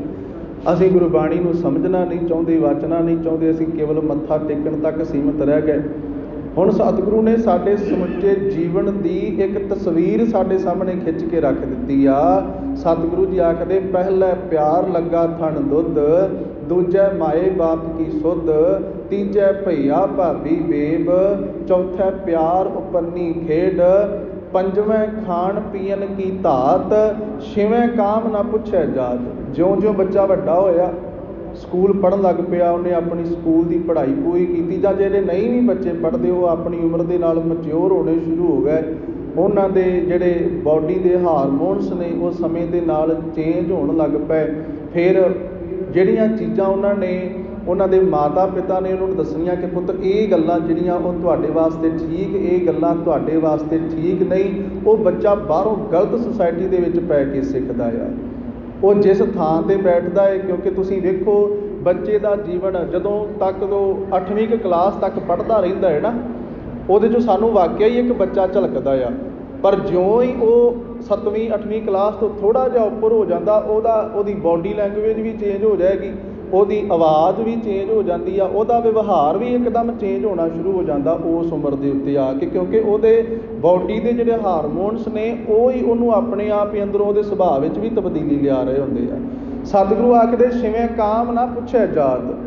ਉਹ ਵਿਕਾਰਾਂ ਵਾਲੇ ਪਾਸੇ ਪੈਂਦਾ ਹੈ, ਉਸ ਉਮਰ ਵਿੱਚ ਜਾ ਕੇ ਉਹ ਨਸ਼ਿਆਂ ਦੀ ਦਲਦਲ ਵਾਲੇ ਪਾਸੇ ਕਈ ਲੋਕ ਚਲੇ ਜਾਂਦੇ ਨੇ। ਕਈ ਲੋਕ ਵਿਕਾਰਾਂ ਵਿੱਚ ਇੰਨੇ ਅਸਤ ਵਿਅਸਤ ਹੋ ਜਾਂਦੇ, ਉਹਨਾਂ ਨੂੰ ਇਸ ਗੱਲ ਦੀ ਸਮਝ ਨਹੀਂ ਰਹਿੰਦੀ ਕਿ ਸਾਡਾ ਕਿਹੜੀ ਚੀਜ਼ ਵਿੱਚ ਭਲਾ ਹੈ ਤੇ ਸਾਡਾ ਕਿਹੜੀ ਚੀਜ਼ ਵਿੱਚ ਨੁਕਸਾਨ ਹੈ। ਸਾਹਿਬ ਆਖਦੇ ਛੇਵੇਂ ਕਾਮ ਨਾ ਪੁੱਛੇ ਜਾਤ। ਇੱਥੇ ਆ ਕੇ ਫਿਰ ਉਹਦੇ ਜਿਹੜੇ ਵੱਡੇ ਉਹਦੇ ਸਿਆਣੇ, ਉਹਦੀ ਸ਼ਾਦੀ ਕੀਤੀ ਜਾਂਦੀ, ਉਹਦਾ ਵਿਆਹ ਹੋ ਜਾਂਦਾ ਹੈ। ਸਤਵੇਂ ਸਾਂਝ ਕੀਆ ਘਰ ਵਾਸ। ਮੈਂ ਵਾਰ-ਵਾਰ ਬੇਨਤੀ ਕਰ ਰਿਹਾ ਜੀ, ਇਹ ਬੋਲ ਧੰਨ ਗੁਰੂ ਗ੍ਰੰਥ ਸਾਹਿਬ ਸੱਚੇ ਪਾਤਸ਼ਾਹ ਦੇ ਵਿੱਚ 31 ਰਾਗਾਂ ਦੇ ਵਿੱਚੋਂ ਜਿਹੜਾ ਮਾਝ ਰਾਗ ਆ, ਮਾਝ ਕੀ ਵਾਰ ਦੇ ਵਿੱਚ ਗੁਰੂ ਨਾਨਕ ਸਾਹਿਬ ਦੇ ਬੋਲ ਨੇ ਜੀ। ਇਹ ਮੇਰੇ ਸਾਹਿਬ ਕਿਰਪਾ ਕਰਦੇ ਆ, ਕਹਿਣ ਲੱਗੇ ਸਤਵੇਂ ਸਾਂਝ ਕੀਆ ਘਰ ਵਾਸ। ਜਦੋਂ 7ਵਾਂ ਪੜਾਅ ਉਹਦੇ ਜੀਵਨ ਦਾ ਆਇਆ, ਉੱਥੇ ਸ਼ਾਦੀ ਹੋ ਗਈ, ਉਹਦਾ ਆਪਣਾ ਪਰਿਵਾਰ, ਉਹ ਆਪਣੇ ਘਰ ਨੂੰ ਬਣਾਉਣ ਬਾਰੇ ਸੋਚਦਾ ਹੈ। ਪਰਿਵਾਰ ਨੇ ਕਿੰਨਾ ਹਾਲਾਤਾਂ ਦੇ ਵਿੱਚ ਰਹਿਣਾ ਆ। ਉਹ ਬਾਹਰੋਂ ਫਿਰ ਕਈ ਕਿਰਤ ਕਮਾਈ ਕਰਕੇ ਜਿਹੜਾ ਵਾ ਉਹ ਧਨ ਇਕੱਠਾ ਕਰਦੇ ਆ, ਆਪਣੇ ਬੱਚਿਆਂ ਦਾ ਪਾਲਣ ਪੋਸ਼ਣ ਕਰਦੇ ਆ। ਕਈ ਜਿਹੜੇ ਉਹ ਦੂਜਿਆਂ ਦਾ ਹੱਕ ਖੋਹ ਕੇ ਜਾਂ ਕਿਵੇਂ ਵੀ ਇੱਧਰੋਂ ਉੱਧਰੋਂ ਕਰਕੇ ਉਹ ਆਪਣਾ ਪਰਿਵਾਰ ਜੋੜਨ ਦਾ, ਆਪਣਾ ਘਰ ਬਣਾਉਣ ਦਾ, ਸੁੱਖ ਸਹੂਲਤਾਂ ਇਕੱਠੀਆਂ ਕਰਨ ਦਾ ਜਿਹੜਾ ਵਾ ਉਹ ਯਤਨ ਕੀਤਾ ਜਾਂਦਾ ਆ। ਸਾਹਿਬ ਆਖਦੇ ਸਤਵੀਂ ਪੌੜੀ ਦੇ ਡੰਡੇ 'ਤੇ ਪਹੁੰਚਦਿਆਂ ਸਾਂਝ ਕੀਆ ਘਰ ਵਾਸ। ਘਰ 'ਚ ਵਸੇਬਾ ਕਰਨਾ ਸ਼ੁਰੂ ਕਰ ਦਿੱਤਾ, ਪਰਿਵਾਰ ਦੀਆਂ ਜੀਆਂ ਨੂੰ ਖੁਸ਼ ਰੱਖਣ ਦਾ ਜਿਹੜਾ ਯਤਨ ਸ਼ੁਰੂ ਕਰ ਦਿੱਤਾ, ਵੱਧ ਤੋਂ ਵੱਧ ਧਨ ਜੋੜਨ ਦਾ ਯਤਨ ਸ਼ੁਰੂ ਕਰ ਦਿੱਤਾ।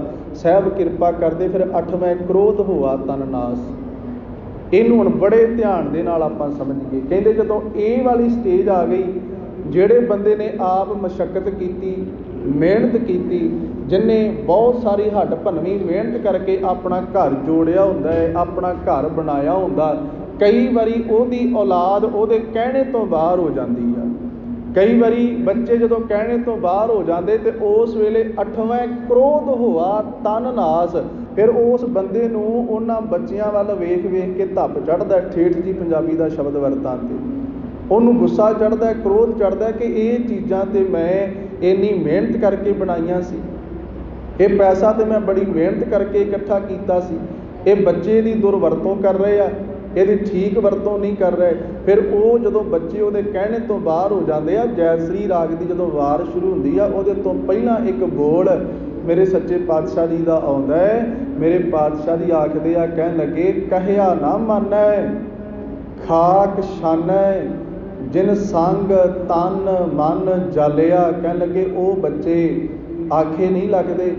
जे ते किरत कमाई नेक है, जे ते कोई 10 नौवां की किरत करके अपने परिवार को पाल रहा, अपने बच्चों को पालदा है, वो बच्चे वो कहने विच होणगे, क्योंकि उन्हें अपने बाप की घालना नूं वेखिया होवेगा, उन्होंने गुरुद्वारा साहिब जांदियां वेखिया होवेगा, बाणी पढ़दियां ते सुणदियां वेखिया होवेगा।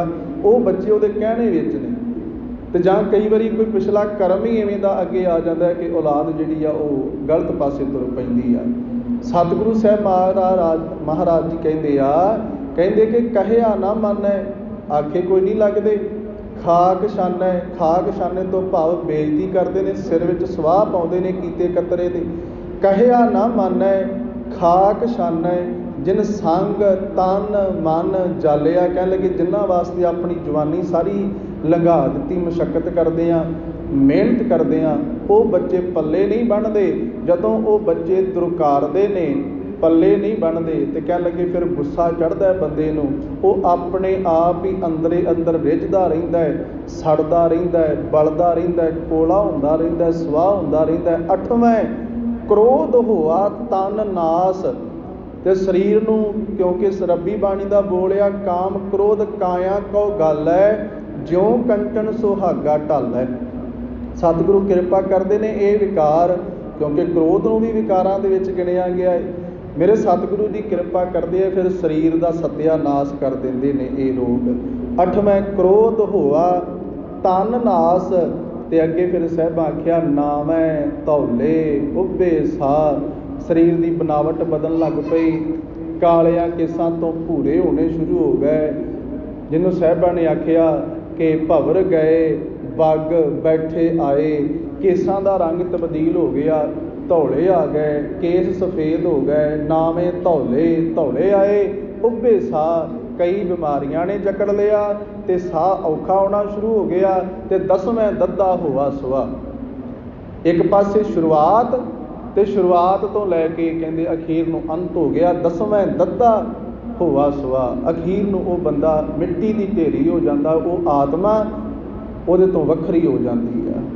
ਇਹਨੂੰ ਦੂਜੇ ਸ਼ਲੋਕ ਵਿੱਚ ਮੇਰੇ ਸਾਹਿਬ ਨੇ ਇਵੇਂ ਵੀ ਸਮਝਾਇਆ, 10 ਬਾਲਤਨ, 10 ਸਾਲ ਦੀ ਉਮਰ ਤੱਕ ਕਹਿੰਦੇ ਆ ਜੀ ਅਜੇ ਤੇ ਇਹ ਬੱਚਾ ਹੈ, ਅਜੇ ਇਹਨੂੰ ਕੋਈ ਸਮਝ ਨਹੀਂ, ਅਜੇ ਇਹਨੂੰ ਕਿਸੇ ਗੱਲ ਦਾ ਪਤਾ ਨਹੀਂ, ਪਰ ਉਹ ਹੀ ਸਮਾਂ ਹੁੰਦਾ ਹੈ ਆਪਣੇ ਬੱਚੇ ਨੂੰ ਗੁਰਸਿੱਖੀ ਵਾਲੇ ਪਾਸੇ, ਉਸ ਪਰਮਾਤਮਾ ਦੇ ਵਾਲੇ ਪਾਸੇ ਲਾਉਣ ਦਾ। ਸਾਹਿਬ ਆਖਦੇ ਆ 10 ਬਾਲਤਨ 20 ਰਵਣ, ਥੋੜਾ ਜਿਹਾ ਮਚਿਓਰ ਹੁੰਦਾ ਆ 20 ਕੁ ਸਾਲਾਂ ਦੀ ਉਮਰ ਤੱਕ। 30 का सुंदर कहावा है, जदों 30 तक पहुँचता आ तो वह भर जोबन जवानी दे विच हुंदा है, उहदा विआह उहदी शादी हुंदी है, अपना परिवार जोड़दा है। 30 का सुंदर कहावा है, 40 पुर होए तो जदों 30 तो 40 के विचकार हुंदा, फिर दूजे बंदे नूं ते बंदा ही नहीं समझदा। जे वह बाणी तो वांझा है, गुरमत तो वांझा है, तो उहनूं किसी गल की कोई समझ नहीं पैंदी, वो अपने हंकार विच अस्त मस्त ते व्यस्त रहिंदा है। 40 पुर होए, पर जदों वह 40 तो अगले पड़ाव वाले पासे नूं तुरदा 50वें वाले नूं, ते साहब आखदे 85 पग खिस्सा, उत्थे जाके पैर पिछां नूं मुड़ना शुरू हो गया। 60 के बुढ़ेपा आवे, 60 सालां दा होया ते बुढ़ेपा आ गया। 70 का मतहीन, जदों उम्र 7वें दहाके च पहुंची तो परिवार कहन लग पिया नहीं हुण बजुर्गों को नहीं पता लगता, हुण इन्हां नूं नहीं काम काज की गलबात का नहीं पता लगता। साहब आखदे 70 का मतहीन, 17 सालों का कहते हुण मत तो हीना हो गया, इनू कोई समझ नहीं रह गई। 80 का व्यवहार ना पावे, 80 का पहुँच के तो विरला टावा कोई बजुर्ग जिन्हें अपने शरीर नूं नशियां तो बचाया, जिन्हें अपने शरीर नूं विकारां तो बचाया, वो अपना काम काज करने की कोई थोड़ी बहुती समर्था रखता है। नहीं तो साहब आखदे 80 का व्यवहार ना पावे, 90 का सिह जस नहीं। 90वें दे विच पहुँच के 9वें दहाके च उम्र दे च पहुँच के जिहड़ा उत्थों तक पहुँचिया, पहली तो गल यह कि अज के समय विच इस उम्र के पड़ाव तक पहुँचना ही जिहड़ा वा वो असंभव होंदा जा रहा, क्योंकि असीं अपना खाण पीण अपना वातावरण बिगाड़ी बैठे हाँ। साहब आखदे 90 का सिह जस नहीं, सिहजा आसनी, भाव मंजे ते पै जांदा है। 90 का सिह जस नहीं, मूल ना जाने आप बल, उस परमात्मा का हमेशा शुकराना करना चाहिए आ, क्योंकि जिथे वो अकाल पुरख वाहिगुरु परमेश्वर जीव नूं जिंदगी दिंदा है, जीव नूं बचपन मानण वास्ते दिंदा है, उन्होंने जवानी मानण वास्ते दिंदा है। सुखमनी साहिब का पाठ आप जी करते हो तो मेरे साहब आखदे आ, बाल व्यवस्था तुझे प्यारे दूध, भर जोबन भोजन सुख सूद, बिरद भया ऊपर साख सैन, मुख अप्याओ बैठ कौ दैन, यह निर्गुण गुण कछू ना बूझै, बख्श ले हो ताओ नानक सीजै। कहन लगे जदों बालपन सी वेख उदों उन्हें भी तेरी संभाल वास्ते माता पिता दे राहीं तेरी खुराक का प्रबंध किया, भल जोबन भोजन सुख सूद। फिर परमात्मा तेरी जवानी विच भी संभाल करदा, तैनूं दातां दिंदा है।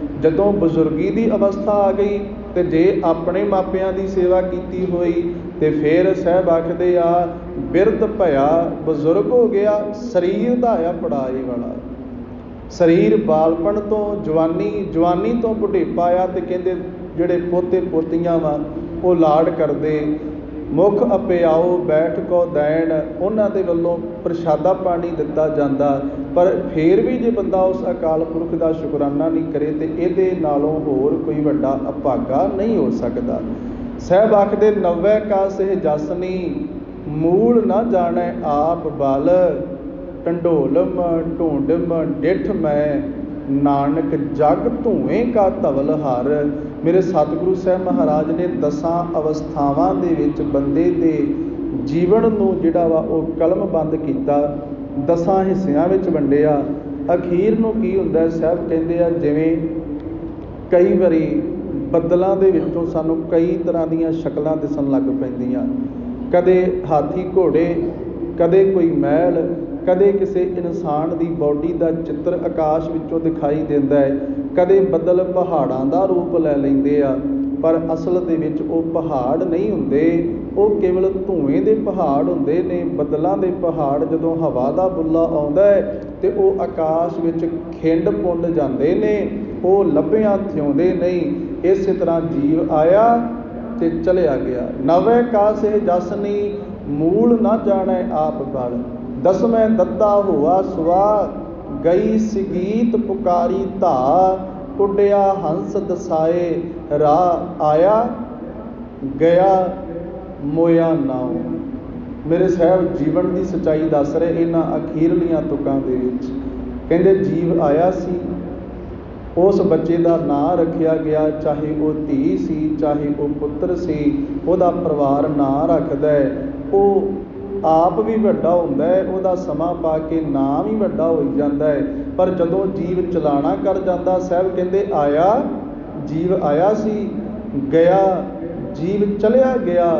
एक दिन ते जीव खत्म हुंदा आ, हौली हौली उहदा नाम ही संसार तो खत्म हो जाता है। आखो सतनाम श्री वाहिगुरू, सारे कृपा करके आखो सतनाम श्री वाहिगुरू। सतगुरु कहंदे जीव आया तो जीव चलिया गया, जीव खत्म होया, समा पा के पातशाह कहंदे उहदा नाम ही खत्म हो जाता। इत्थे असीं तर्क कर सकते हैं, जीव का नाम किवें खत्म हो गया? नाम खत्म हो जाता है जी, समा पा के नाम चेते भुल जाता है। पहला लोकां नूं भुलदा है, फिर हौली हौली परिवार नूं भी भुल जाता है। क्योंकि एक समा वो भी आउंदा है जदों उहदे अपने हाणी, उहदे संगी साथी, वो चाहे माँ बाप होण चाहे बच्चे होण, वो भी एक दिन इत्थों कूच कर जाते हैं। इनू भगत फरीद साहब ने रब्बी बाणी च बड़ा सोहना समझाया। भगत फरीद साहब कहते जिस गल ते यकीन नहीं ना हुंदा कि बंदे दा नाम मर जाता है एक दिन, तो कहते इस गल का ख्याल करो कि जिस थां ते अज तुसीं बैठे हो, जिथे अज आपां बैठे हाँ सारे, हुण इस गुरुद्वारा साहब के कई रूप तुसां वेखे होणगे। समय समय के नाल इहदे च बदलाव आउंदे रहे। सानूं पता जदों इत्थे बाबा बचिੱਤਰ ਸਿੰਘ जी असीं छोटे छोटे उदों इत्थे संथਿਆ करन वास्ते आउंदे हुंदे सां, उदों गुरुद्वारे की दिख कुछ होर सी, समा पा के तब्दील होई, अज कुछ हो रहा। कल नूं जदों नौजवान कोई होर हमला मारनगे, होर सोहना बनेगा समय के नाल, पर इहदा रूप बदलदा रहा समय के नाल। ते ये भी गल सच आ, जिन्हां थावां ते अज असीं बैठे हाँ, इत्थे साडे तो पहलां किन्ने बजुर्ग तुसां किन्नियां मातावां वेखीआं होणगीਆਂ किन्ने बजुर्ग साडे विच ऐसे सी जिहड़े सी किसे समय जिथे मैं बैठा, जिथे तुसीं बैठे हो, इत्थे वो बहिंदे होणगे। भगत फरीद साहब कहंदे आ जिथे वो बहिंदे सी अज उन्हां दी थां तुसीं लै लई, कल नूं असीं चले जाना ते साडी थां ते इत्थे किसे होर ने बह जाना है। फरीदा जित आसन हम बैठे केते बैस गए। जिस थां ते असीं बैठे हां, मैं बाबा बचित्र सिंह दा जिक्र कीता, उन्हां लंबा समा सेवा संभाल कीती है, ਵੱਖ-ਵੱਖ ਗੁਰਦੁਆਰਿਆਂ ਦੇ ਵਿੱਚ ਕੀਤੀ ਆ, ਪਰ ਕਿੱਥੇ ਅੱਜ ਉਹ ਸਾਡੇ ਚੋਂ ਚਲੇ ਗਏ। ਸਾਨੂੰ ਇਵੇਂ ਲੱਗਦਾ ਕਿ ਨਹੀਂ ਨਹੀਂ ਅਸੀਂ ਥੋੜ੍ਹਾ ਜਾਣਾ ਹੈ, ਅਸੀਂ ਸਦੀਵ ਇਸੇ ਤਰ੍ਹਾਂ ਇੱਥੇ ਇੱਦਾਂ ਹੀ ਟਿਕੇ ਰਹਿਣਾ ਵਾ। ਪਰ ਇਹ ਉਦੋਂ ਹੀ ਪਤਾ ਲੱਗਦਾ ਜਦੋਂ ਕੋਈ ਆਪਣੀ ਸ਼੍ਰੇਣੀ ਦੇ ਵਿੱਚੋਂ ਚਲਿਆ ਜਾਂਦਾ ਹੈ, ਜਦੋਂ ਕੋਈ ਆਪਣੇ ਪਰਿਵਾਰ ਚੋਂ ਚਲਿਆ ਜਾਂਦਾ ਆ। ਇਹਨੂੰ ਸਾਹਿਬ ਆਖਦੇ ਆ ਜਿਸ ਤਨ ਲਾਗੈ ਸੋਈ ਜਾਣੈ, ਅਵਰ ਕੋ ਜਾਣੈ ਪੀਰ ਪਰਈਆ। ਇਹ ਜਿਸ ਤਨ ਨੂੰ ਲੱਗਦੀ ਆ, ਜਿਸ ਟੱਬਰ ਜਿਸ ਪਰਿਵਾਰ 'ਚ ਲੱਗਦੀ ਆ, ਇਹਦੀ ਸਾਰ ਇਹਦੀ ਪੀੜ ਕੇਵਲ ਉਹਨੂੰ ਆ, ਦੂਜੇ ਨੂੰ ਉਹਦੀ ਪੀੜ ਕਾਹਦੀ ਆ। ਹੁਣ ਸਤਿਗੁਰੂ ਸਾਹਿਬ ਮਹਾਰਾਜ ਸਮਝਾਉਂਦੇ, ਕਹਿੰਦੇ ਜਿਸ ਥਾਂ 'ਤੇ ਅੱਜ ਤੁਸੀਂ ਬੈਠੇ ਹੋ, ਹੋਰ ਸੌਖਾ ਸਮਝ ਲਈਏ। ਅੱਜ ਜਿਹੜੀਆਂ ਜ਼ਮੀਨਾਂ, ਜਿਹੜੀਆਂ ਜਾਇਦਾਦਾਂ, ਜਿਹੜੀਆਂ ਜਗੀਰਾਂ ਸਾਡੇ ਨਾਂ 'ਤੇ ਬੋਲਦੀਆਂ ਨੇ, ਜਿਹੜੀਆਂ ਪੈਲੀਆਂ ਦੇ ਨੰਬਰ ਅੱਜ ਤੁਹਾਡੇ ਨਾਂ 'ਤੇ ਬੋਲਦੇ ਨੇ, ਕਦੀ ਉਹਦਾ ਵਹੀ ਖਾਤਾ ਕਢਵਾ ਕੇ ਵੇਖੀਏ ਸਾਡੇ ਤੋਂ ਪਹਿਲਾਂ ਉਹ ਕਿੰਨਿਆਂ ਦੇ ਨਾਂ 'ਤੇ ਬੋਲ ਰਹੀਆਂ, ਉਹ ਬੰਦੇ ਕਿੱਥੇ ਗਏ। ਕੋਈ ਬੰਦਾ ਜਦੋਂ ਚੜ੍ਹਾਈ ਕਰ ਜਾਂਦਾ ਹੈ, ਕਿਸੇ ਦੀ ਮੌਤ ਹੁੰਦੀ ਆ, ਪਰਿਵਾਰ ਉਹਦੀ ਫੋਟੋ ਬਣਾਉਂਦਾ ਹੈ, ਉਹਦੀ ਫੋਟੋ ਦੇ ਉੱਤੇ ਉਹਦਾ ਨਾਮ ਲਿਖਿਆ ਜਾਂਦਾ ਆ। ਉਹਦਾ ਨਾਮ ਲਿਖਿਆ ਗਿਆ, ਵੱਧ ਤੋਂ ਵੱਧ ਉਹਦੇ ਜਨਮ ਦੀ ਤਰੀਕ ਲਿਖੀ ਜਾਏਗੀ, ਉਹਦੀ ਮੌਤ ਦੀ ਤਰੀਕ ਨਾਲ ਲਿਖ ਦਿੱਤੀ ਜਾਏਗੀ। ਇੱਕ ਦਿਨ ਉਹ ਵੀ ਸਮਾਂ ਆਉਣਾ ਹੈ ਜਦੋਂ ਇੱਕ ਜਿਉਂਦੇ ਜਾਗਦੇ ਬੰਦੇ ਨੇ ਤਸਵੀਰ ਬਣ ਕੇ ਕੰਧ 'ਤੇ ਟੰਗੇ ਜਾਣਾ। ਪਰ ਇਸ ਗੱਲ ਨੂੰ ਵੀ ਸੱਚ ਮੰਨ ਲਿਓ ਸਾਧ ਸੰਗਤ ਜੀ ਕਿ ਇੱਕ ਸਮਾਂ ਇਵੇਂ ਦਾ ਵੀ ਆਉਂਦਾ ਆ, ਹੌਲੀ ਹੌਲੀ ਉਹ ਤਸਵੀਰ ਕੰਧ ਤੋਂ ਵੀ ਗਾਇਬ ਹੋ ਜਾਂਦੀ ਆ। ਹੌਲੀ ਹੌਲੀ ਉਹ ਤਸਵੀਰ ਸਦਾ ਕੰਧ 'ਤੇ ਨਹੀਂ ਲੱਗੀ ਰਹਿੰਦੀ, ਇੱਕ ਦਿਨ ਉਹ ਤਸਵੀਰ ਕੰਧ ਤੋਂ ਗਾਇਬ ਹੋ ਜਾਵੇਗੀ। ਕਿਉਂਕਿ ਜਿਹੜੇ ਜਿਹੜੇ ਬੰਦੇ ਪਰਿਵਾਰ 'ਚੋਂ ਉਹਨੂੰ ਜਾਣਦੇ ਹੋਣਗੇ ਓਨੀ ਦੇਰ 'ਤੇ ਉਹ ਕੰਧ 'ਤੇ ਲੱਗੀ ਆ, ਪਰ ਜਦੋਂ ਉਹਨੂੰ ਜਾਣਨ ਵਾਲੇ ਧਰਤੀ ਤੋਂ ਚਲੇ ਗਏ, ਅਗਾਂਹ ਬੱਚਿਆਂ ਨੂੰ ਪਤਾ ਕੋਈ ਨਹੀਂ ਹੋਣਾ ਇਹ ਸਾਡਾ ਕੌਣ ਸੀ, ਚਾਚਾ ਸੀ, ਤਾਇਆ ਸੀ, ਦਾਦਾ ਸੀ, ਦਾਦੀ ਸੀ, ਪੜਦਾਦਾ ਸੀ, ਪੜਦਾਦੀ ਸੀ। ਉਹਨਾਂ ਨੇ ਉਹਨੂੰ ਥੋੜ੍ਹਾ ਸਮਾਂ ਟਰੰਕ 'ਚ ਰੱਖਣਗੇ ਸਾਂਭ ਕੇ, ਫਿਰ ਇੱਕ ਸਮਾਂ ਇੱਦਾਂ ਦਾ ਵੀ ਆਉਣਾ ਕਹਿਣਾ ਪਤਾ ਨਹੀਂ ਕਿਹੜੇ ਬਾਪੂ ਦੀ ਫੋਟੋ ਇਹਨੂੰ ਬਾਹਰ ਕੱਢ ਕੇ ਤੇ ਅੱਗ ਲਾ ਦਿੱਤੀ ਜਾਂਦੀ ਹੈ। ਸਾਹਿਬ ਆਖਦੇ ਆਇਆ ਜੀਵ ਆਇਆ, ਉਹਦਾ ਨਾਮ ਰੱਖਿਆ ਗਿਆ। ਜੀਵ ਨੇ ਆਪਣਾ ਸਮਾਂ ਹੰਢਾਇਆ, ਉਹਨੇ ਉਹ ਕਿਵੇਂ ਹੰਢਾਇਆ? ਉਹਨੇ ਨੇਕ ਕਰਮ ਕਰਦਿਆਂ ਹੰਢਾਇਆ ਜਾਂ ਉਹਨੇ ਮਾੜੇ ਕਰਮ ਕਰਦਿਆਂ ਹੰਢਾਇਆ? ਜ਼ਿੰਦਗੀ ਤੇ ਬਤੀਤ ਹੋਣੀ ਆ, ਸਵਾਸ ਤੇ ਹਰ ਬੰਦਾ ਜਿੰਨੀ ਦੇਰ ਜਿਉਂਦਾ ਆ ਉਹਨੇ ਉਹ ਸਵਾਸ ਲੈਣੇ ਨੇ, ਪਰ ਉਹ ਸਵਾਸ ਕਿਸ ਵਿਹਾਰ 'ਤੇ ਲਏ ਜਾ ਰਹੇ ਆ, ਕਿਸ ਕੰਮ ਵਾਸਤੇ ਲਏ ਜਾ ਰਹੇ ਆ। ਸਵਾਸ 'ਤੇ ਚੱਲੀ ਜਾਣੇ ਆ, ਜੇ ਮਾੜੇ ਪਾਸੇ ਲਾਵਾਂਗੇ ਤਾਂ ਵੀ ਸਵਾਸ 'ਤੇ ਬਤੀਤ ਹੋਣਾ, ਜੇ ਚੰਗੇ ਪਾਸੇ ਲਾਵਾਂਗੇ ਸਵਾਸ 'ਤੇ ਤਾਂ ਵੀ ਜਾਣਾ ਹੀ ਜਾਣਾ। ਪਰ ਸਵਾਸ ਉਸ ਦੀ ਕਦਰ ਹੋਣੀ ਆ ਜਿਹੜਾ ਕੰਮ ਕਾਜ ਕਰਦਿਆਂ ਹੋਇਆਂ, ਕਿਰਤ ਕਰਦਿਆਂ ਹੋਇਆਂ ਉਸ ਅਕਾਲ ਪੁਰਖ ਵਾਹਿਗੁਰੂ ਜੀ ਦੇ ਚਰਨਾਂ 'ਚ ਲੱਗਿਆ ਰਿਹਾ, ਜਿਹਨੂੰ ਰੱਬੀ ਬਾਣੀ ਨੇ ਇਵੇਂ ਆਖਿਆ ਹੈ ਕਿ ਨਾਮਾ ਕਹੈ ਤਿਲੋਚਨਾ ਮੁਖ ਤੇ ਰਾਮ ਸੰਭਾਲ, ਹਾਥ ਪਾਉ ਕਰ ਕਾਮ ਸਭ ਚੀਤ ਨਿਰੰਜਨ ਨਾਲ। ਹੱਥਾਂ ਪੈਰਾਂ ਦੇ ਨਾਲ ਕੰਮ ਕਰਦਿਆਂ ਜੇ ਸਵਾਸ ਚੱਲੀ ਜਾ ਰਹੇ ਆ ਤੇ ਤੇਰੀ ਜ਼ਿੰਦਗੀ ਇਵੇਂ ਦੀ ਹੋਵੇ ਕਿ ਆਖਾਂ ਜੀਵਾਂ ਵਿਸਰੈ ਮਰ ਜਾਓ। ਕਹਿਣ ਲੱਗੇ ਕਿ ਜੀਵਨ ਇਵੇਂ ਦਾ ਹੋਵੇ ਕਿ ਉਸ ਜੀਵਨ ਵਿੱਚ ਪਰਮਾਤਮਾ ਦੀ ਯਾਦ ਹੋਵੇ, ਕਿਉਂਕਿ ਜਿਹਨੂੰ ਪਰਮਾਤਮਾ ਦੀ ਯਾਦ ਭੁੱਲ ਗਈ, ਸਾਹਿਬ ਆਖਦੇ ਆ ਪਰਮੇਸ਼ਰ ਤੇ ਭੁੱਲਿਆ ਵਿਆਪਣ ਸਭੇ ਰੋਗ। ਪਰਮੇਸ਼ਰ ਨੂੰ ਭੁੱਲ ਜਾਣ ਦੇ ਨਾਲ ਹੀ ਤੇ ਸਾਰੇ ਰੋਗ ਵਿਆਪਦੇ ਨੇ। ਤੇ ਅਸੀਂ ਜਿੰਨੀ ਦੇਰ ਜਿਉਂਦੇ ਹੁੰਦੇ ਆ, ਸਲਾਮਤ ਹੁੰਦੇ ਆ, ਸਾਡੇ ਸਵਾਸ ਚੱਲ ਰਹੇ ਹੁੰਦੇ ਆ, ਅਸੀਂ ਉਨੀ ਦੇਰ ਪਰਵਾਹ ਹੀ ਨਹੀਂ ਕਰਦੇ। ਰੱਬੀ ਬਾਣੀ ਦਾ ਬੋਲ ਆ, ਸਾਹਿਬ ਆਖਦੇ ਆ ਕਾਹੇ ਭਈਆ, ਐ ਭਰਾਵਾ, ਠੇਠ ਪੰਜਾਬੀ 'ਚ ਇਹਦੇ ਅਰਥ ਕਰਾਂਗੇ। ਸਾਹਿਬ ਆਖਦੇ ਕਾਹੇ ਭਈਆ, ਫਿਰ ਤੋਂ ਫੂਲਿਆ ਫੂਲਿਆ। ਕਹਿੰਦੇ ਬੜੀਆਂ ਬਾਹਾਂ ਖਿਲਾਰ ਖਿਲਾਰ ਕੇ ਤੁਰਦਾ ਤੂੰ, ਬੜੀ ਧੌਣ ਅਕੜਾ ਕੇ ਤੁਰਦਾ ਹੈ। ਪਰ ਇਸ ਗੱਲ ਦਾ ਖਿਆਲ ਰੱਖ, ਇੱਕ ਸਮਾਂ ਉਹ ਸੀ ਜਦੋਂ ਤੂੰ ਇਸ ਰੂਪ ਵਿੱਚ ਨਹੀਂ ਸੈਂ, ਇੱਕ ਸਮਾਂ ਉਹ ਆਵੇਗਾ ਜਦੋਂ ਤੂੰ ਇਸ ਰੂਪ ਵਿੱਚ ਨਹੀਂ ਹੋਵੇਗਾ। ਕਾਹੇ ਭਈਆ ਫਿਰ ਤੋਂ ਫੂਲਿਆ ਫੂਲਿਆ, ਜਬ 10 ਮਾਸ ਉਰਧ ਮੁਖ ਰਹਿਤਾ, 100 ਦਿਨ ਕੈਸੇ ਭੁੱਲਿਆ। ਕਹਿਣ ਲੱਗੇ ਤੂੰ ਆਪਣੇ ਮੂਲ ਰੂਪ ਨੂੰ ਜਾਣਨ ਦਾ ਯਤਨ ਕਰ, ਆਪਣੇ ਸਵਾਸਾਂ ਨੂੰ ਸਮਝਣ ਦਾ ਯਤਨ ਕਰ, ਇਹਨਾਂ ਨੂੰ ਸਫਲ ਕਰਨ ਦਾ ਯਤਨ ਕਰ। ਮੇਰਾ ਸਮਾਂ ਸਮਾਪਤੀ ਵੱਲ ਵੱਧ ਰਿਹਾ ਤੇ ਮੈਂ ਬੇਨਤੀ ਕੀਤੀ ਸੀ, ਜਨਮ ਤੋਂ ਲੈ ਕੇ ਮੌਤ ਤੇ ਮੌਤ ਤੋਂ ਬਾਅਦ ਦਾ ਸਫ਼ਰ ਕੀ ਹੈ। ਜਨਮ ਹੋਇਆ, ਜੀਵ ਦਾ ਨਾਮ ਰੱਖਿਆ ਗਿਆ, ਉਹਨੇ ਆਪਣੀ ਉਮਰ ਨੂੰ ਭੋਗਿਆ। ਆਪਣੀ ਉਮਰ ਨੂੰ ਭੋਗਣ ਤੋਂ ਬਾਅਦ ਇਹ ਵੀ ਜ਼ਰੂਰੀ ਨਹੀਂ ਕਿ ਹਰ ਬੰਦੇ ਨੇ ਬਜ਼ੁਰਗੀ ਦੇ ਵਿੱਚ ਚਲਾਣਾ ਕਰਨਾ ਹੈ, ਕਿਉਂਕਿ ਇਹ ਘੁੰਡੀ ਕੇਵਲ ਉਸ ਅਕਾਲ ਪੁਰਖ ਨੇ ਆਪਣੇ ਹੱਥ ਵਿੱਚ ਰੱਖੀ ਆ। ਸਾਹਾ ਤੇ ਉਹਨੇ ਸਾਡੇ ਤੋਂ ਜ਼ਰੂਰ ਲਿਖਵਾਇਆ ਹੈ, ਸਾਹਾ ਉਹ ਲਿਖਿਆ ਪਿਆ ਹੈ, ਪਰ ਸਾਨੂੰ ਤਾਰੀਖ ਭੁੱਲ ਗਈ ਆ। ਉਹ ਅਸੀਂ ਅਣਜਾਣ ਹਾਂ। ਜਿਹੜੇ ਰੰਗ ਰੰਦੜੇ ਨੇ, ਜਿਹੜੇ ਬਾਣੀ ਪੜ੍ਹਦੇ ਨੇ, ਜਿਹੜੇ ਬ੍ਰਹਮ ਗਿਆਨੀ ਨੇ, ਜਿਨ੍ਹਾਂ ਦੀ ਸੁਰਤ ਅਕਾਲ ਪੁਰਖ ਨਾਲ ਜੁੜੀ ਹੋਈ ਆ, ਉਹਨਾਂ ਨੂੰ ਆਪਣੇ ਚਲਾਣੇ ਦਾ ਵੀ ਪਤਾ ਹੁੰਦਾ ਕਿ ਅਸੀਂ ਫਲਾਣੇ ਦਿਨ ਨੂੰ ਚਲਾਣਾ ਕਰਨਾ ਆ। ਬਾਬਾ ਬੁੱਢਾ ਸਾਹਿਬ ਰਮਦਾਸ ਦੀ ਧਰਤੀ ਤੇ ਨੇ, ਉਹਨਾਂ ਨੂੰ ਪਤਾ ਲੱਗ ਗਿਆ ਕਿ ਮੇਰਾ ਹੁਣ ਅਖੀਰਲਾ ਸਮਾਂ ਨੇੜੇ ਆ ਗਿਆ ਹੈ। ਉਹਨਾਂ ਨੂੰ ਪਤਾ ਲੱਗ ਗਿਆ ਕਿ ਹੁਣ ਮੇਰਾ ਸਮਾਂ ਬਿਲਕੁਲ ਨੇੜੇ ਆ। ਉਹਨਾਂ ਗੁਰੂ ਹਰਗੋਬਿੰਦ ਸਾਹਿਬ ਮਹਾਰਾਜ ਜੀ ਦੇ ਚਰਨਾਂ ਵਿੱਚ ਫਰਿਆਦ ਕੀਤੀ। ਉਹਨਾਂ ਗੁਰੂ ਨਾਨਕ ਨੂੰ ਕੀਤਾ ਹੋਇਆ ਉਹਨਾਂ ਦਾ ਇਕਰਾਰ ਚੇਤੇ ਕਰਵਾਇਆ ਕਿ ਪਾਤਸ਼ਾਹ, ਤੁਸੀਂ ਆਖਿਆ ਸੀ ਜਦੋਂ ਤੇਰਾ ਅਖੀਰੀ ਸਮਾਂ ਹੋਵੇਗਾ, ਮੈਂ ਤੁਹਾਡੇ ਚਰਨਾਂ 'ਚ ਬੇਨਤੀ ਕੀਤੀ ਸੀ, ਮੇਰਾ ਸੀਸ ਤੁਹਾਡੀ ਗੋਦੀ ਵਿੱਚ ਚਾਹੀਦਾ ਆ।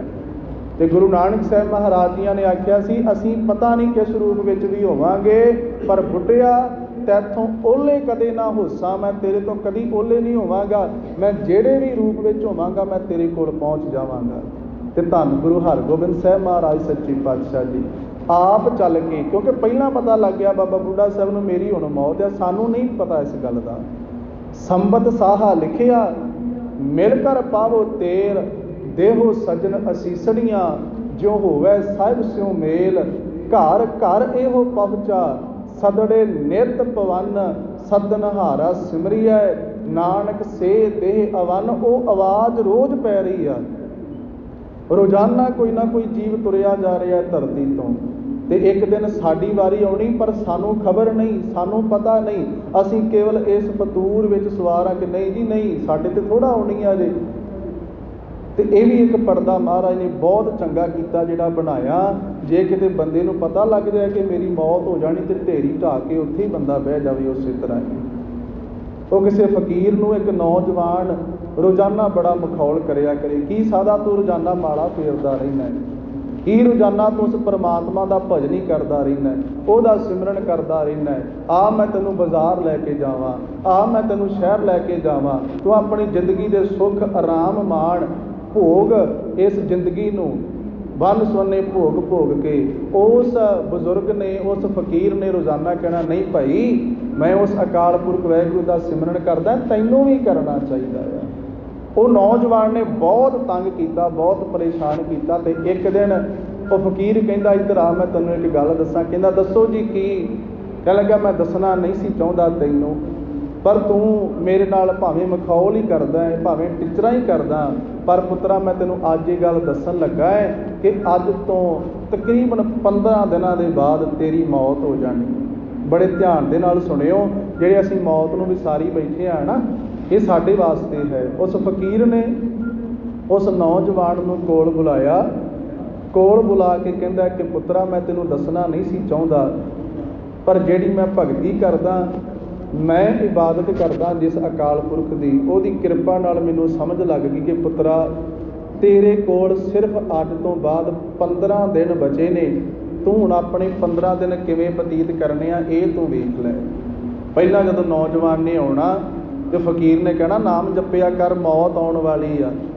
ਤੇ ਉਸ ਬੱਚੇ ਨੇ ਕਹਿਣਾ, ਮੇਰੀ ਮਾਂ, ਮੇਰਾ ਪਿਓ, ਮੇਰੇ ਭਰਾ, ਮੇਰਾ ਫਲਾਣਾ, ਮੇਰਾ ਢਮਕਾਣਾ ਮੈਨੂੰ ਮਰਨ ਥੋੜ੍ਹੀ ਦੇਣਗੇ, ਮੈਨੂੰ ਬਚਾ ਲੈਣਗੇ। ਸਾਡੇ ਕੋਲ ਸਰਮਾਇਆ ਬਹੁਤ ਹੈ, ਸਾਡੇ ਕੋਲ ਪੈਸਾ ਬਹੁਤ ਹੈ, ਮੇਰੀ ਥਾਂ ਤੇ ਮੇਰੀ ਮਾਂ ਮਰ ਜਾਏਗੀ, ਪਰ ਮੈਨੂੰ ਨਹੀਂ ਮਰਨ ਦੇਵੇਗੀ। ਪਰ ਅੱਜ ਹੁਣ ਜਦੋਂ ਸਮਾਂ ਆਇਆ, ਫਕੀਰ ਨੇ ਕਹਿ ਦਿੱਤਾ ਨਾ, ਤੇਰੇ ਕੋਲ ਰਹਿ ਗਏ ਨੇ 15 ਦਿਨ, 15 ਦਿਨਾਂ ਦੇ ਬਾਅਦ ਤੇਰੀ ਮੌਤ ਹੋ ਜਾਣੀ ਆ। ਉਹ ਬੱਚਾ ਆਪਣੇ ਘਰ ਚਲਿਆ ਗਿਆ। ਨੌਜਵਾਨ ਘਰ ਜਾ ਕੇ ਉਹਨੇ ਆਪਣੇ ਬੂਹੇ ਦਾ, ਕਮਰੇ ਦਾ ਦਰਵਾਜ਼ਾ ਬੰਦ ਕਰ ਲਿਆ, ਬੂਹਾ ਬੰਦ ਕਰ ਲਿਆ। ਉਹ ਕੁਝ ਖਾਵੇ ਨਾ, ਕੁਛ ਪੀਵੇ ਨਾ, ਕਿਸੇ ਨਾਲ ਗੱਲ ਨਾ ਕਰੇ। ਪਰਿਵਾਰ ਬੜਾ ਹੈਰਾਨ, ਬੜਾ ਪਰੇਸ਼ਾਨ ਹੋਇਆ, ਇਹਨੂੰ ਕੀ ਹੋਇਆ ਹੈ? ਇਹ ਚੰਗਾ ਭਲਾ ਹੱਸਦਾ ਖੇਡਦਾ ਗਿਆ ਸੀ।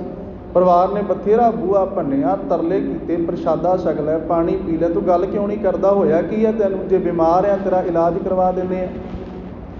ਹੁਣ ਉਸ ਫਕੀਰ ਨੇ ਉਸ ਨੌਜਵਾਨ ਦਾ ਘਮੰਡ ਤੋੜਨਾ ਸੀ, ਉਹਦਾ ਹੰਕਾਰ ਤੋੜਨਾ ਸੀ, ਉਹਨੂੰ ਸਿੱਧੇ ਰਸਤੇ ਤੇ ਪਾਉਣਾ ਸੀ। ਉਹਨੇ ਜਦੋਂ 2-3 ਦਿਨ ਇਵੇਂ ਹੀ ਆਪਣੇ ਬਤੀਤ ਕੀਤੇ ਨਾ, ਤੇ ਪਰਿਵਾਰ ਨੂੰ ਫਿਕਰ ਹੋ ਗਿਆ। ਪਰਿਵਾਰ ਕਹਿੰਦਾ ਹੱਸਦਾ ਖੇਡਦਾ ਫਕੀਰ ਕੋਲ ਗਿਆ ਸੀ। ਉਹਨਾਂ ਨੇ ਫਕੀਰ ਨੂੰ ਘੇਰ ਲਿਆ ਆ ਕੇ ਕਹਿੰਦੇ ਸਾਡੇ ਬੱਚੇ ਨੂੰ ਕੀ ਆਖਿਆ ਜਾਂ ਕੀ ਹੋਇਆ ਸੀ, ਕੀ ਕਾਰਨ ਬਣਿਆ? ਉਹ ਕਹਿੰਦਾ ਮੈਂ ਤੇ ਕੁਛ ਵੀ ਨਹੀਂ ਕਿਹਾ। ਉਹ ਕਹਿੰਦੇ ਨਹੀਂ, ਤੂੰ ਸਾਡੇ ਨਾਲ ਚੱਲ ਤੇ ਸਾਨੂੰ ਜਾ ਕੇ ਉਹਨੂੰ ਪੁੱਛ ਕੇ ਦੱਸ ਉਹਨੂੰ ਕੀ ਹੋਇਆ, ਤੇਰੇ ਕੋਲ ਆਉਂਦਾ ਸੀ ਉਹ ਵਾਰ-ਵਾਰ। ਉਹ ਫਕੀਰ ਚਲਿਆ ਗਿਆ ਘਰ। ਜਦੋਂ ਘਰ ਗਿਆ ਤੇ ਕਹਿੰਦਾ ਨੌਜਵਾਨਾ ਕੀ ਗੱਲ ਹੋ ਗਈ, ਤੂੰ 3 ਦਿਨ ਹੋ ਗਏ ਬੂਹਾ ਬੰਦ ਕਰਕੇ ਬੈਠਾ ਹੈ ਆਪਣਾ, ਤੂੰ ਪ੍ਰਸ਼ਾਦਾ ਵੀ ਨਹੀਂ ਛਕਦਾ, ਤੂੰ ਰੋਟੀ ਵੀ ਨਹੀਂ ਖਾਂਦਾ, ਤੇਰੇ ਕੋਲ ਸਮਾਂ, ਤੂੰ ਖਾ ਪੀ ਮੌਜਾਂ ਕਰ, ਐਸ਼ ਕਰ। ਜਦੋਂ ਪਰਿਵਾਰ ਸਾਰਾ ਬਾਹਰ ਚਲਿਆ ਗਿਆ ਨਾ, ਉਸ ਨੌਜਵਾਨ ਨੇ ਫਕੀਰ ਨੂੰ ਆਖਿਆ, ਕਹਿਣ ਲੱਗਾ ਤੈਨੂੰ ਰੋਟੀ ਸੁੱਝਦੀ ਆ? ਆਪੇ ਤੇ ਤੂੰ ਮੈਨੂੰ ਦੱਸ ਦਿੱਤਾ ਕਿ 15 ਦਿਨਾਂ ਬਾਅਦ ਤੇਰੀ ਮੌਤ ਹੋ ਜਾਣੀ ਹੈ। ਮੈਨੂੰ ਤੇ ਖਾਣਾ ਪੀਣਾ ਸਭ ਕੁਝ ਭੁੱਲ ਗਿਆ ਉਸ ਦਿਨ ਦਾ, ਹੱਸਣਾ ਭੁੱਲ ਗਿਆ, ਸੌਣਾ ਭੁੱਲ ਗਿਆ। ਮੈਂ ਤੇ ਬਸ ਝੁਰੀ ਜਾ ਰਿਹਾ ਕਿ ਮੈਂ ਹਾਈ ਮਰ ਜਾਣਾ 15 ਦਿਨਾਂ ਬਾਅਦ। ਹੁਣ ਤੇ ਮੇਰੇ ਕੋਲ ਦਿਨ ਹੀ 10 ਰਹਿ ਗਏ ਨੇ ਪਿੱਛੇ। ਉਹ ਫਕੀਰ ਕਹਿੰਦਾ ਜੇ ਤੂੰ ਬਚਣਾ ਚਾਹੁੰਦਾ ਹੈ ਨਾ, ਜੇ ਤੂੰ ਬਚਣਾ ਚਾਹੁੰਦਾ ਹੈ ਤੇ ਜੇ ਕੋਈ ਤੇਰੀ ਥਾਂ ਤੇ ਆਪਣੀ ਜਾਨ ਦੇ ਦੇਵੇ ਤੇ ਤੈਨੂੰ ਮੈਂ ਬਚਾ ਸਕਦਾ। ਉਹ ਕਹਿਣ ਲੱਗਾ ਜੇ ਇੱਦਾਂ ਹੋ ਸਕਦਾ ਆ ਤੇ ਮੈਂ ਵਾਜਵਾ। ਉਹ ਫਕੀਰ ਨੇ ਇੱਕ ਸਵਾਹ ਦੀ ਪੁੜੀ ਬਣਾ ਕੇ ਲਿਆਂਦੀ ਸੀ। ਉਹ ਕਹਿੰਦਾ ਆ ਮੇਰੇ ਕੋਲ ਦਵਾਈ ਆ, ਜੇ ਇਹ ਵਾਲੀ ਦਵਾਈ ਤੇਰੀ ਥਾਂ ਤੇ ਕੋਈ ਹੋਰ ਖਾ ਲਵੇ, ਇਸ ਪੁੜੀ ਨੂੰ ਤੇਰੇ ਪਰਿਵਾਰ ਚੋਂ ਕੋਈ ਹੋਰ ਖਾ ਲਵੇ, ਤੂੰ ਬਚ ਜਾਏਗਾ ਤੇ ਉਹਦੀ ਮੌਤ ਹੋ ਜਾਏਗੀ। ਤੂੰ ਬਚ ਜਾਏਗਾ ਤੇ ਉਸ ਬੰਦੇ ਦੀ ਮੌਤ ਹੋ ਜਾਏਗੀ, ਤੇਰਾ ਬਚਾਅ ਹੋ ਜਾਏਗਾ, ਤੂੰ ਆਪਣੀ ਜ਼ਿੰਦਗੀ ਮਾਣ ਸਕਦਾ। ਕਹਿਣ ਲੱਗਾ ਕੋਈ ਗੱਲ ਹੀ ਨਹੀਂ, ਮੇਰਾ ਤੇ ਬਾਪੂ ਮੇਰੇ ਨਾਲ ਬੜਾ ਪਿਆਰ ਕਰਦਾ ਹੈ। ਇਹ ਰੱਬੀ ਬਾਣੀ ਦਾ ਵੀ ਬੋਲ ਆ। ਬੇਸ਼ੱਕ ਮੈਂ ਇਹਨੂੰ ਇੱਕ ਕਹਾਣੀ ਦੇ ਨਾਲ ਸਾਂਝਾ ਕਰ ਰਿਹਾ। ਆਪ ਜੀ ਨੇ ਸਵੇਰੇ ਜਦੋਂ ਭੋਗ ਪਿਆ ਸੇਵਕਾਂ ਦੇ ਗ੍ਰਹਿ ਵਿਖੇ, ਉੱਥੇ ਭੋਗ ਪੈਣ ਤੋਂ ਉਪਰੰਤ ਰਾਮਕਲੀ ਸੱਦ ਸੁਣਿਆ ਹੋਵੇਗਾ। ਭਾਈ ਗੁਰਦੇਵ ਸਿੰਘ ਪਾਠ ਕਰ ਰਹੇ ਸੀ ਤੇ ਉਸ ਸੱਦ ਬਾਣੀ 'ਚ ਮੇਰੇ ਸਤਿਗੁਰੂ ਸਾਹਿਬ ਮਹਾਰਾਜ ਦੀ ਕਿਰਪਾ ਕਰਦੇ ਆ, ਜਗ ਦਾਤਾ ਸੋਏ ਭਗਤ ਵਸਲ ਤੇ ਲੋਏ ਜੀਓ। ਫਿਰ ਅਲਾਣੀਆਂ ਪਾਠ ਵਿੱਚ ਸਾਹਿਬ ਕਿਰਪਾ ਕਰਦੇ ਆ, ਭੈ ਰੋਵੈ ਗੁਣ ਸਾਰ ਸੰਭਾਲੇ, ਕੋ ਮਰੈ ਨਾ ਮੋਇਆ ਨਾਲੇ। ਕੋਈ ਕਿਸੇ ਦੀ ਥਾਂ ਨਹੀਂ ਜੇ ਮਰਦਾ, ਇਹ ਆਪਣੀ ਆਈ ਆਪ ਨੂੰ ਹੀ ਜਾਣਾ ਪੈਂਦਾ। ਉਸਨੇ ਕਿਹਾ ਲਿਆ ਤੂੰ ਕੁੜੀ ਦੇ, ਮੈਂ ਆਪਣੇ ਬਾਪੂ ਨੂੰ ਖਵਾ ਦੇਣਾ। ਬਾਪੂ ਨਹੀਂ ਖਾਵੇਗਾ, ਬੇਬੇ ਨੂੰ ਖਵਾ ਦਿਆਂਗਾ। ਮੇਰੇ ਭਰਾ ਮੇਰੇ ਤੋਂ ਆਪਣੀ ਜਾਨ ਦਿੰਦੇ ਨੇ। ਉਹ ਸਾਧ ਨੇ ਕੁੜੀ ਫੜਾਈ, ਕਿਉਂਕਿ ਉਹਨੇ ਤੇ ਹੰਕਾਰ ਦੂਰ ਕਰਨਾ ਸੀ। ਉਹ ਬੱਚਾ ਆਪਣੇ ਪਿਓ ਕੋਲ ਗਿਆ, ਉਹਨੂੰ ਜਾ ਕੇ ਕਹਿੰਦਾ ਕਿ ਪਿਤਾ ਜੀ ਮੇਰੀ ਅੱਜ ਤੋਂ ਇੰਨੇ ਦਿਨਾਂ ਬਾਅਦ ਮੌਤ ਹੋ ਜਾਣੀ ਆ। ਪਿਓ ਨੂੰ ਬੜਾ ਫਿਕਰ ਹੋਇਆ, ਬੜੀ ਚਿੰਤਾ ਹੋਈ ਤੇ ਪਿਤਾ ਕਹਿਣ ਲੱਗਿਆ ਤੇਰਾ ਕੋਈ ਇਲਾਜ? ਕਹਿੰਦੇ ਇਲਾਜ ਕੋਈ ਨਹੀਂ ਆ, ਇਲਾਜ ਕੇਵਲ ਇੱਕ ਆ ਕਿ ਜੇ ਤੁਸੀਂ ਕਿਤੇ ਆ ਪੁੜੀ ਖਾ ਲਓ। ਤੇ ਉਹ ਕਹਿੰਦਾ ਪੁੱਤ ਬਿਮਾਰ ਤੇ ਤੂੰ ਆ, ਮੈਂ ਪੁੜੀ ਕਾਹਦੇ ਵਾਸਤੇ ਖਾਵਾਂ? ਕਹਿਣ ਲੱਗਾ ਨਹੀਂ, ਜੇ ਤੁਸੀਂ ਪੁੜੀ ਖਾਓਗੇ ਤੁਹਾਡੀ ਮੌਤ ਹੋ ਜਾਏਗੀ ਤੇ ਮੈਂ ਬਚ ਜਾਵਾਂਗਾ। ਉਹਨੇ ਕਿਹਾ ਪੁੱਤ ਤੈਨੂੰ ਪਤਾ ਤੇਰੇ ਤੋਂ ਇਲਾਵਾ ਵੀ 2 ਤੇਰੇ ਭਰਾ ਹੋਰ ਨੇ, ਇੱਕ ਤੇਰੀ ਭੈਣ ਆ। ਪੁੱਤ ਜੇ ਮੈਂ ਮਰ ਗਿਆ ਇਹਨਾਂ ਨੂੰ ਕੌਣ ਸਾਂਭੇਗਾ? ਪਰਿਵਾਰ ਦਾ ਪਾਲਣ ਪੋਸ਼ਣ ਕੌਣ ਕਰੇਗਾ? ਪੁੱਤ ਮੈਂ ਨਹੀਂ ਮਰ ਸਕਦਾ, ਨਾਲੇ ਕੋਈ ਥੋੜਾ ਕਿਸੇ ਦੀ ਥਾਂ ਤੇ ਮਰਦਾ ਹੁੰਦਾ, ਇਹ ਨਹੀਂ ਹੋ ਸਕਦਾ। ਸਾਰੇ ਪਰਿਵਾਰ ਦੇ ਜਦੋਂ ਵਾਰੀ-ਵਾਰੀ ਤਰਲੇ ਕੀਤੇ ਤੇ ਅਖੀਰ ਨੂੰ ਲਿਆ ਕੇ ਪੁੜੀ ਉਸ ਫਕੀਰ ਦੇ, ਜਦੋਂ ਪਰਿਵਾਰ 'ਚ ਰੌਲਾ ਪੈ ਗਿਆ ਨਾ, ਉਹ ਕਦੇ ਕਿਸੇ ਨੂੰ ਕਹੇ ਤੂੰ ਖਾ ਲੈ, ਕਦੇ ਕਿਸੇ ਨੂੰ ਕਹਿ ਲੈ ਤੂੰ ਖਾ ਲੈ। ਜਦੋਂ ਕੋਈ ਵੀ ਨਾ ਖਾਣ ਵਾਸਤੇ ਮੰਨਿਆ, ਫਕੀਰ ਕਹਿੰਦਾ ਲਿਆ ਪੁੱਤ ਮੈਂ ਖਾ ਲੈਣਾ, ਤੂੰ ਬਚ ਜਾ ਤੇ ਤੇਰੀ ਥਾਂ ਤੇ ਮੈਂ ਮਰ ਜਾਣਾ। ਸਾਰਾ ਪਰਿਵਾਰ ਹੀ ਸਾਧ ਦੇ ਪੈਰੀ ਪੈ ਗਿਆ, ਬੜੀ ਚੰਗੀ ਗੱਲ ਆ, ਸਾਡੇ 'ਚੋਂ ਕਿਸੇ ਨੂੰ ਵੀ ਨਹੀਂ ਮਰਨਾ ਪੈਣਾ, ਸਾਡੀ ਥਾਂ ਤੇ ਤੂੰ ਮਰ ਜਾ। ਤੇ ਸਾਡਾ ਪਰਿਵਾਰ ਉਹ ਕਹਿਣ ਲੱਗਾ ਮਰਨਾ ਕਿਸੇ ਨੇ ਵੀ ਨਹੀਂ ਸੀ। ਇਹ ਬੱਚਾ ਰੋਜ਼ ਮੇਰੇ ਕੋਲ ਆਉਂਦਾ ਸੀ, ਮੈਂ ਇਹਨੂੰ ਕਹਿੰਦਾ ਸਾਂ ਨਾਮ ਜਪ, ਮੈਂ ਇਹਨੂੰ ਕਹਿੰਦਾ ਸਾਂ ਸਿਮਰਨ ਕਰ, ਤੇ ਇਹ ਅੱਗੋਂ ਟਿਚਰਾ ਕਰਦਾ ਸੀ, ਜਿਵੇਂ ਅੱਜ ਵੀ ਕਈ ਬੰਦੇ ਇਵੇਂ ਟਿਚਰਾ ਕਰਦੇ ਇਸ ਗੱਲ ਨੂੰ। ਗੁਰਦੁਆਰੇ ਆਉਣ ਤੋਂ ਟਿਚਰਾ ਕਰਦੇ, ਨਹੀਂ ਜੀ ਨਹੀਂ, ਗੁਰਦੁਆਰੇ ਜਾ ਕੇ ਕੀ ਕਰਨਾ ਹੈ, ਅੰਮ੍ਰਿਤ ਵੇਲੇ ਉੱਠ ਕੇ ਕੀ ਕਰਨਾ ਹੈ, ਪਾਠ ਕਰਕੇ। ਬੜਾ ਸਮਾਂ ਪਿਆ ਸਾਡੇ ਕੋਲ ਅਜੇ, ਜਿਵੇਂ ਅਗਲੇ ਪਾਸੇ ਲਿਖਾ ਕੇ ਆਏ ਹੁੰਦੇ ਵੀ ਨਹੀਂ 100 ਸਾਲ ਤੋਂ ਬਾਅਦ ਹੀ ਆਉਣਾ, ਇੱਥੇ ਤੇ ਪਤਾ ਨਹੀਂ ਕਦੋਂ ਬੁਲਾਵਾ ਆ ਜਾਣਾ। ਗੁਰਦੁਆਰੇ ਜਾਣ ਤੋਂ ਆਨਾਕਾਨੀ, ਅੰਮ੍ਰਿਤ ਛਕਣ ਤੋਂ ਆਨਾਕਾਨੀ ਕਰੀ ਫਿਰਦੇ ਆ, ਪਾਠ ਕਰਨ ਤੋਂ ਸਿਮਰਨ ਕਰਨ ਤੋਂ ਨਹੀਂ। ਬੜਾ ਸਮਾਂ ਜੀ ਅਜੇ, ਤੇ ਸਮਾਂ ਉਦੋਂ ਪਤਾ ਲੱਗਦਾ ਜਦੋਂ ਘੰਟੀਆਂ ਖੜਕ ਜਾਂਦੀਆਂ ਜੀ ਫਲਾਣਾ ਸੌ ਤੇ ਪੂਰਾ ਹੋ ਗਿਆ। ਅੱਛਾ ਪੂਰਾ ਵੀ ਹੋ ਗਿਆ, ਜੇ ਕੱਲ੍ਹ ਮੈਨੂੰ ਮਿਲਿਆ ਸੀ। ਇਵੇਂ ਹੀ ਹੁੰਦਾ ਆ ਜੀ ਜਦੋਂ ਸੱਦਾ ਆਉਂਦਾ ਉਸ ਅਕਾਲ ਪੁਰਖ ਦਾ। ਉਹ ਫਕੀਰ ਨੇ ਆਖਿਆ ਮਰਨਾ ਕਿਸੇ ਨੇ ਵੀ ਨਹੀਂ ਸੀ, ਇਹ ਰੋਜ਼ ਮੇਰੇ ਕੋਲ ਆਉਂਦਾ ਤੇ ਮੈਨੂੰ ਕਰਦਾ ਸੀ ਟਿਚਰਾਂ ਕਿ ਤੂੰ ਆਪਣੀ ਜ਼ਿੰਦਗੀ ਮਾਣ, ਤੂੰ ਸੁੱਖ ਮਾਣ, ਤੂੰ ਕੀ ਮਾਲਾ ਫੇਰਦਾ ਰਹਿਣਾ। ਕੇਵਲ ਮੈਂ ਇਹਦਾ ਉਹ ਹੰਕਾਰ ਦੂਰ ਕਰਨ ਦੇ ਵਾਸਤੇ ਇਹ ਸਾਰਾ ਬਿਰਤਾਂਤ ਸਿਰਜਿਆ। ਉਸ ਦਿਨ ਤੋਂ ਉਸ ਨੌਜਵਾਨ ਨੂੰ ਤੇ ਸਮਝ ਲੱਗੀ ਉਹਨੇ ਆਪਣੇ ਸਮੇਂ ਦੇ ਵਿੱਚੋਂ ਸਮਾਂ ਪਰਮਾਤਮਾ ਨੂੰ ਦੇਣਾ ਸ਼ੁਰੂ ਕਰ ਦਿੱਤਾ, ਉਹਦੀ ਭਗਤੀ ਕਰਨੀ ਸ਼ੁਰੂ ਕਰ ਦਿੱਤੀ। ਸਾਨੂੰ ਪਤਾ ਨਹੀਂ ਕਦੋਂ ਸਮਝ ਪਵੇਗੀ, ਕਿਉਂਕਿ ਸਾਨੂੰ ਤੇ ਸਾਹਿਬ ਰੋਜ਼ ਆਖ ਰਹੇ ਆ, ਭਈ ਪ੍ਰਾਪਤ ਮਾਨੁਖ ਦੇ ਹੁਰੀਆ, ਗੋਬਿੰਦ ਮਿਲਣ ਕੀ ਇਹ ਤੇਰੀ ਬਰੀਆ, ਅਵਰ ਕਾਜ ਤੇਰਾ ਕਿਤੈ ਨਾ ਕਾਮ, ਮਿਲ ਸਾਧ ਸੰਗਤ ਭਜ ਕੇਵਲ ਨਾਮ। ਇਹ ਘੁੰਡੀ ਉਸ ਮਾਲਕ ਨੇ ਆਪਣੇ ਹੱਥ ਰੱਖੀ ਹੈ ਕਿ ਅਸੀਂ ਇੱਥੋਂ ਕਦੋਂ ਕੂਚ ਕਰਨਾ ਹੈ। ਕੇਵਲ ਭਗਤੀ ਕਰਨ ਵਾਲਿਆਂ ਨੂੰ, ਸਿਮਰਨ ਕਰਨ ਵਾਲਿਆਂ ਨੂੰ ਇਸ ਗੱਲ ਦੀ ਖਬਰ ਹੈ ਤੇ ਉਹ ਆਪਣੇ ਸਮੇਂ ਨੂੰ ਸੰਭਾਲ ਲੈਂਦੇ ਨੇ। ਜੀਵ ਚਲਾਣਾ ਕਰ ਜਾਂਦਾ, ਕਿਸੇ ਦਾ ਸੰਸਕਾਰ ਕਰ ਦਿੱਤਾ ਜਾਂਦਾ, ਕਿਸੇ ਨੂੰ ਕਬਰ ਵਿੱਚ ਦਫਨ ਕਰ ਦਿੱਤਾ ਜਾਂਦਾ, ਕਿਸੇ ਨੂੰ ਪਾਣੀ ਵਿੱਚ ਰੋੜ ਦਿੱਤਾ ਜਾਂਦਾ। ਤੇ ਮੇਰੇ ਸਾਹਿਬ ਆਖਦੇ, ਇੱਕ ਦੱਜਾ ਹੈ, ਇੱਕ ਦੱਬੀ ਹੈ, ਇੱਕ ਨਾ ਕੁੱਤੇ ਖਾ ਹੈ, ਇੱਕ ਪਾਣੀ ਵਿੱਚ ਕੁਸੱਟੀ ਹੈ, ਇੱਕ ਭੀ ਫਿਰ ਹੱਸਣ ਪਾ ਹੈ, ਨਾਨਕ ਏਵ ਨਾ ਜਾਪਈ ਜੇ ਕਿੱਥੇ ਜਾਏ ਸਮਾ ਹੈ। ਕਹਿਣ ਲੱਗੇ ਕਿਸੇ ਦਾ ਸੰਸਕਾਰ ਕਰਤਾ, ਕਿਸੇ ਨੂੰ ਮਿੱਟੀ 'ਚ ਦਫਨ ਕਰ ਦਿੱਤਾ, ਕਿਸੇ ਨੂੰ ਪਾਣੀ 'ਚ ਰੋੜ ਦਿੱਤਾ। ਅਸੀਂ ਆਖਿਆ ਜੀ ਬਸ ਇਹਦੀ ਕਹਾਣੀ ਖਤਮ ਹੋ ਗਈ, ਪਰ ਸੱਚਾਈ ਇਹ ਆ, ਇਹ ਸਰੀਰ ਦੀ ਕਹਾਣੀ ਖਤਮ ਹੋਈ। ਸਰੀਰ ਦੇ ਪੰਜੇ ਤੱਤ ਪੰਜਾਂ 'ਚ ਮਿਲ ਗਏ, ਪਰ ਜਿਹੜਾ ਭੌਰ ਵਿੱਚੋਂ ਉੱਡਿਆ ਸੀ ਨਾ, ਉਹਨੂੰ ਸਾਹਿਬ ਆਖਦੇ ਉਹਦਾ ਲੇਖਾ ਦਰਗਾਹ ਦੇ ਵਿੱਚ ਹੁੰਦਾ ਹੈ।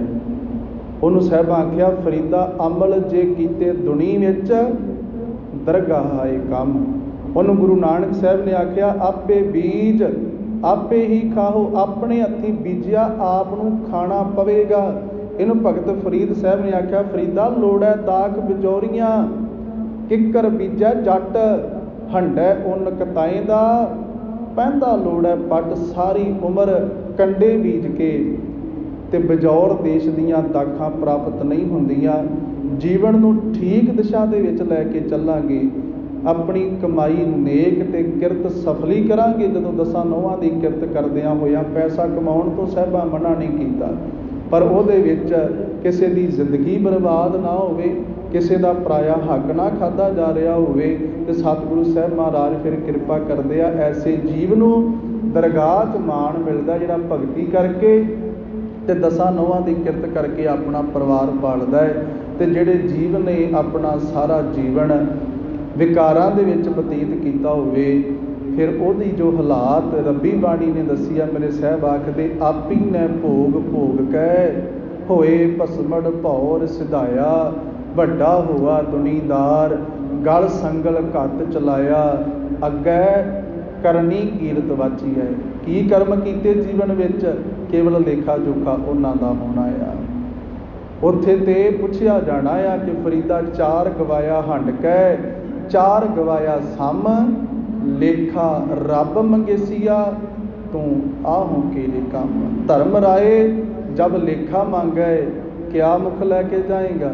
ਤੇ ਜੇ ਨਾਮ ਜਪਿਆ ਹੋਇਆ ਤੇ ਮੁਖ ਜਿਨੀ ਨਾਮ ਧਿਆਇਆ, ਗਏ ਮਸ਼ੱਕਤ ਘਾਲ, ਨਾਨਕ ਤੇ ਮੁਖ ਉਜਲੇ। ਕੀਤੀ ਛੁੱਟੀ ਨਾਲ ਜਿਨ੍ਹਾਂ ਨੇ ਉਸ ਪਰਮੇਸ਼ਰ ਦੀ ਬੰਦਗੀ ਕੀਤੀ ਹੋਈ, ਉਹਨਾਂ ਦੇ ਮੁਖ ਉਜਲੇ। ਤੇ ਜਿਹੜੇ ਉਸ ਪਰਮੇਸ਼ਰ ਨੂੰ ਭੁਲਾ ਕੇ ਆਪਣਾ ਜੀਵਨ ਬਤੀਤ ਕਰਦੇ ਆ, ਉਹਨਾਂ ਦੀ ਨੀਵੀਂ ਪਈ ਹੋਵੇਗੀ। ਉਹਨਾਂ ਦੀ ਭਲਾ ਕੇਵਲ ਉਹਨਾਂ ਦਾ ਅਕਾਲ ਪੁਰਖ ਵਾਹਿਗੁਰੂ ਕਰ ਸਕਦਾ ਆ। ਇਹ ਗੁਰਮਤਿ ਦਾ ਬੜਾ ਪਿਆਰਾ ਸਿਧਾਂਤ ਹੈ ਕਿ ਅਸੀਂ ਮਰ ਚੁੱਕੇ ਪ੍ਰਾਣੀ ਤੋਂ ਬਾਅਦ ਅਰਦਾਸ ਕਰਦੇ ਹਾਂ ਕਿ ਹੇ ਪਾਤਸ਼ਾਹ ਜੀ ਕਿਰਪਾ ਕਰਿਓ, ਜੀਵ ਦੇ ਕੋਲੋਂ ਜੀਵਨ ਕਾਲ ਬਤੀਤ ਕਰਦਿਆਂ ਬਹੁਤ ਭੁੱਲਾਂ ਹੋਈਆਂ ਹੋਣੀਆਂ ਨੇ, ਪਾਤਸ਼ਾਹ ਆਪ ਜੀ ਕਿਰਪਾ ਕਰਿਓ, ਭੁੱਲਾਂ ਨਾ ਚਿਤਾਰਿਓ। ਚਾਹੀਦਾ ਤੇ ਹੈ ਕਿ ਜੀਵ ਆਪਣੇ ਜੀਵਨ ਵਿੱਚ ਜਿਉਂਦਿਆਂ ਜਾਗਦਿਆਂ ਉਸ ਪਰਮਾਤਮਾ ਦੀ ਸ਼ਰਨ ਵਿੱਚ ਪੈ ਕੇ ਆਪਣਾ ਜਨਮ ਸਫਲਾ ਕਰ ਲਵੇ। ਪਰ ਫਿਰ ਵੀ ਅਸੀਂ ਅਰਦਾਸ ਕਰਦੇ ਹਾਂ, ਉਹ ਸਤਿਗੁਰੂ ਸਾਹਿਬ ਮਹਾਰਾਜ ਸਾਡੀ ਅਰਦਾਸ ਨੂੰ ਪ੍ਰਵਾਨ ਕਰਨ। ਇਸ ਵਿਛੜੀ ਹੋਈ ਆਤਮਾ ਨੂੰ ਸਦੀਵ ਆਪਣੇ ਚਰਨਾਂ ਦੇ ਵਿੱਚ ਸਤਿਗੁਰੂ ਜੀ ਨਿਵਾਸ ਬਖਸ਼ੀ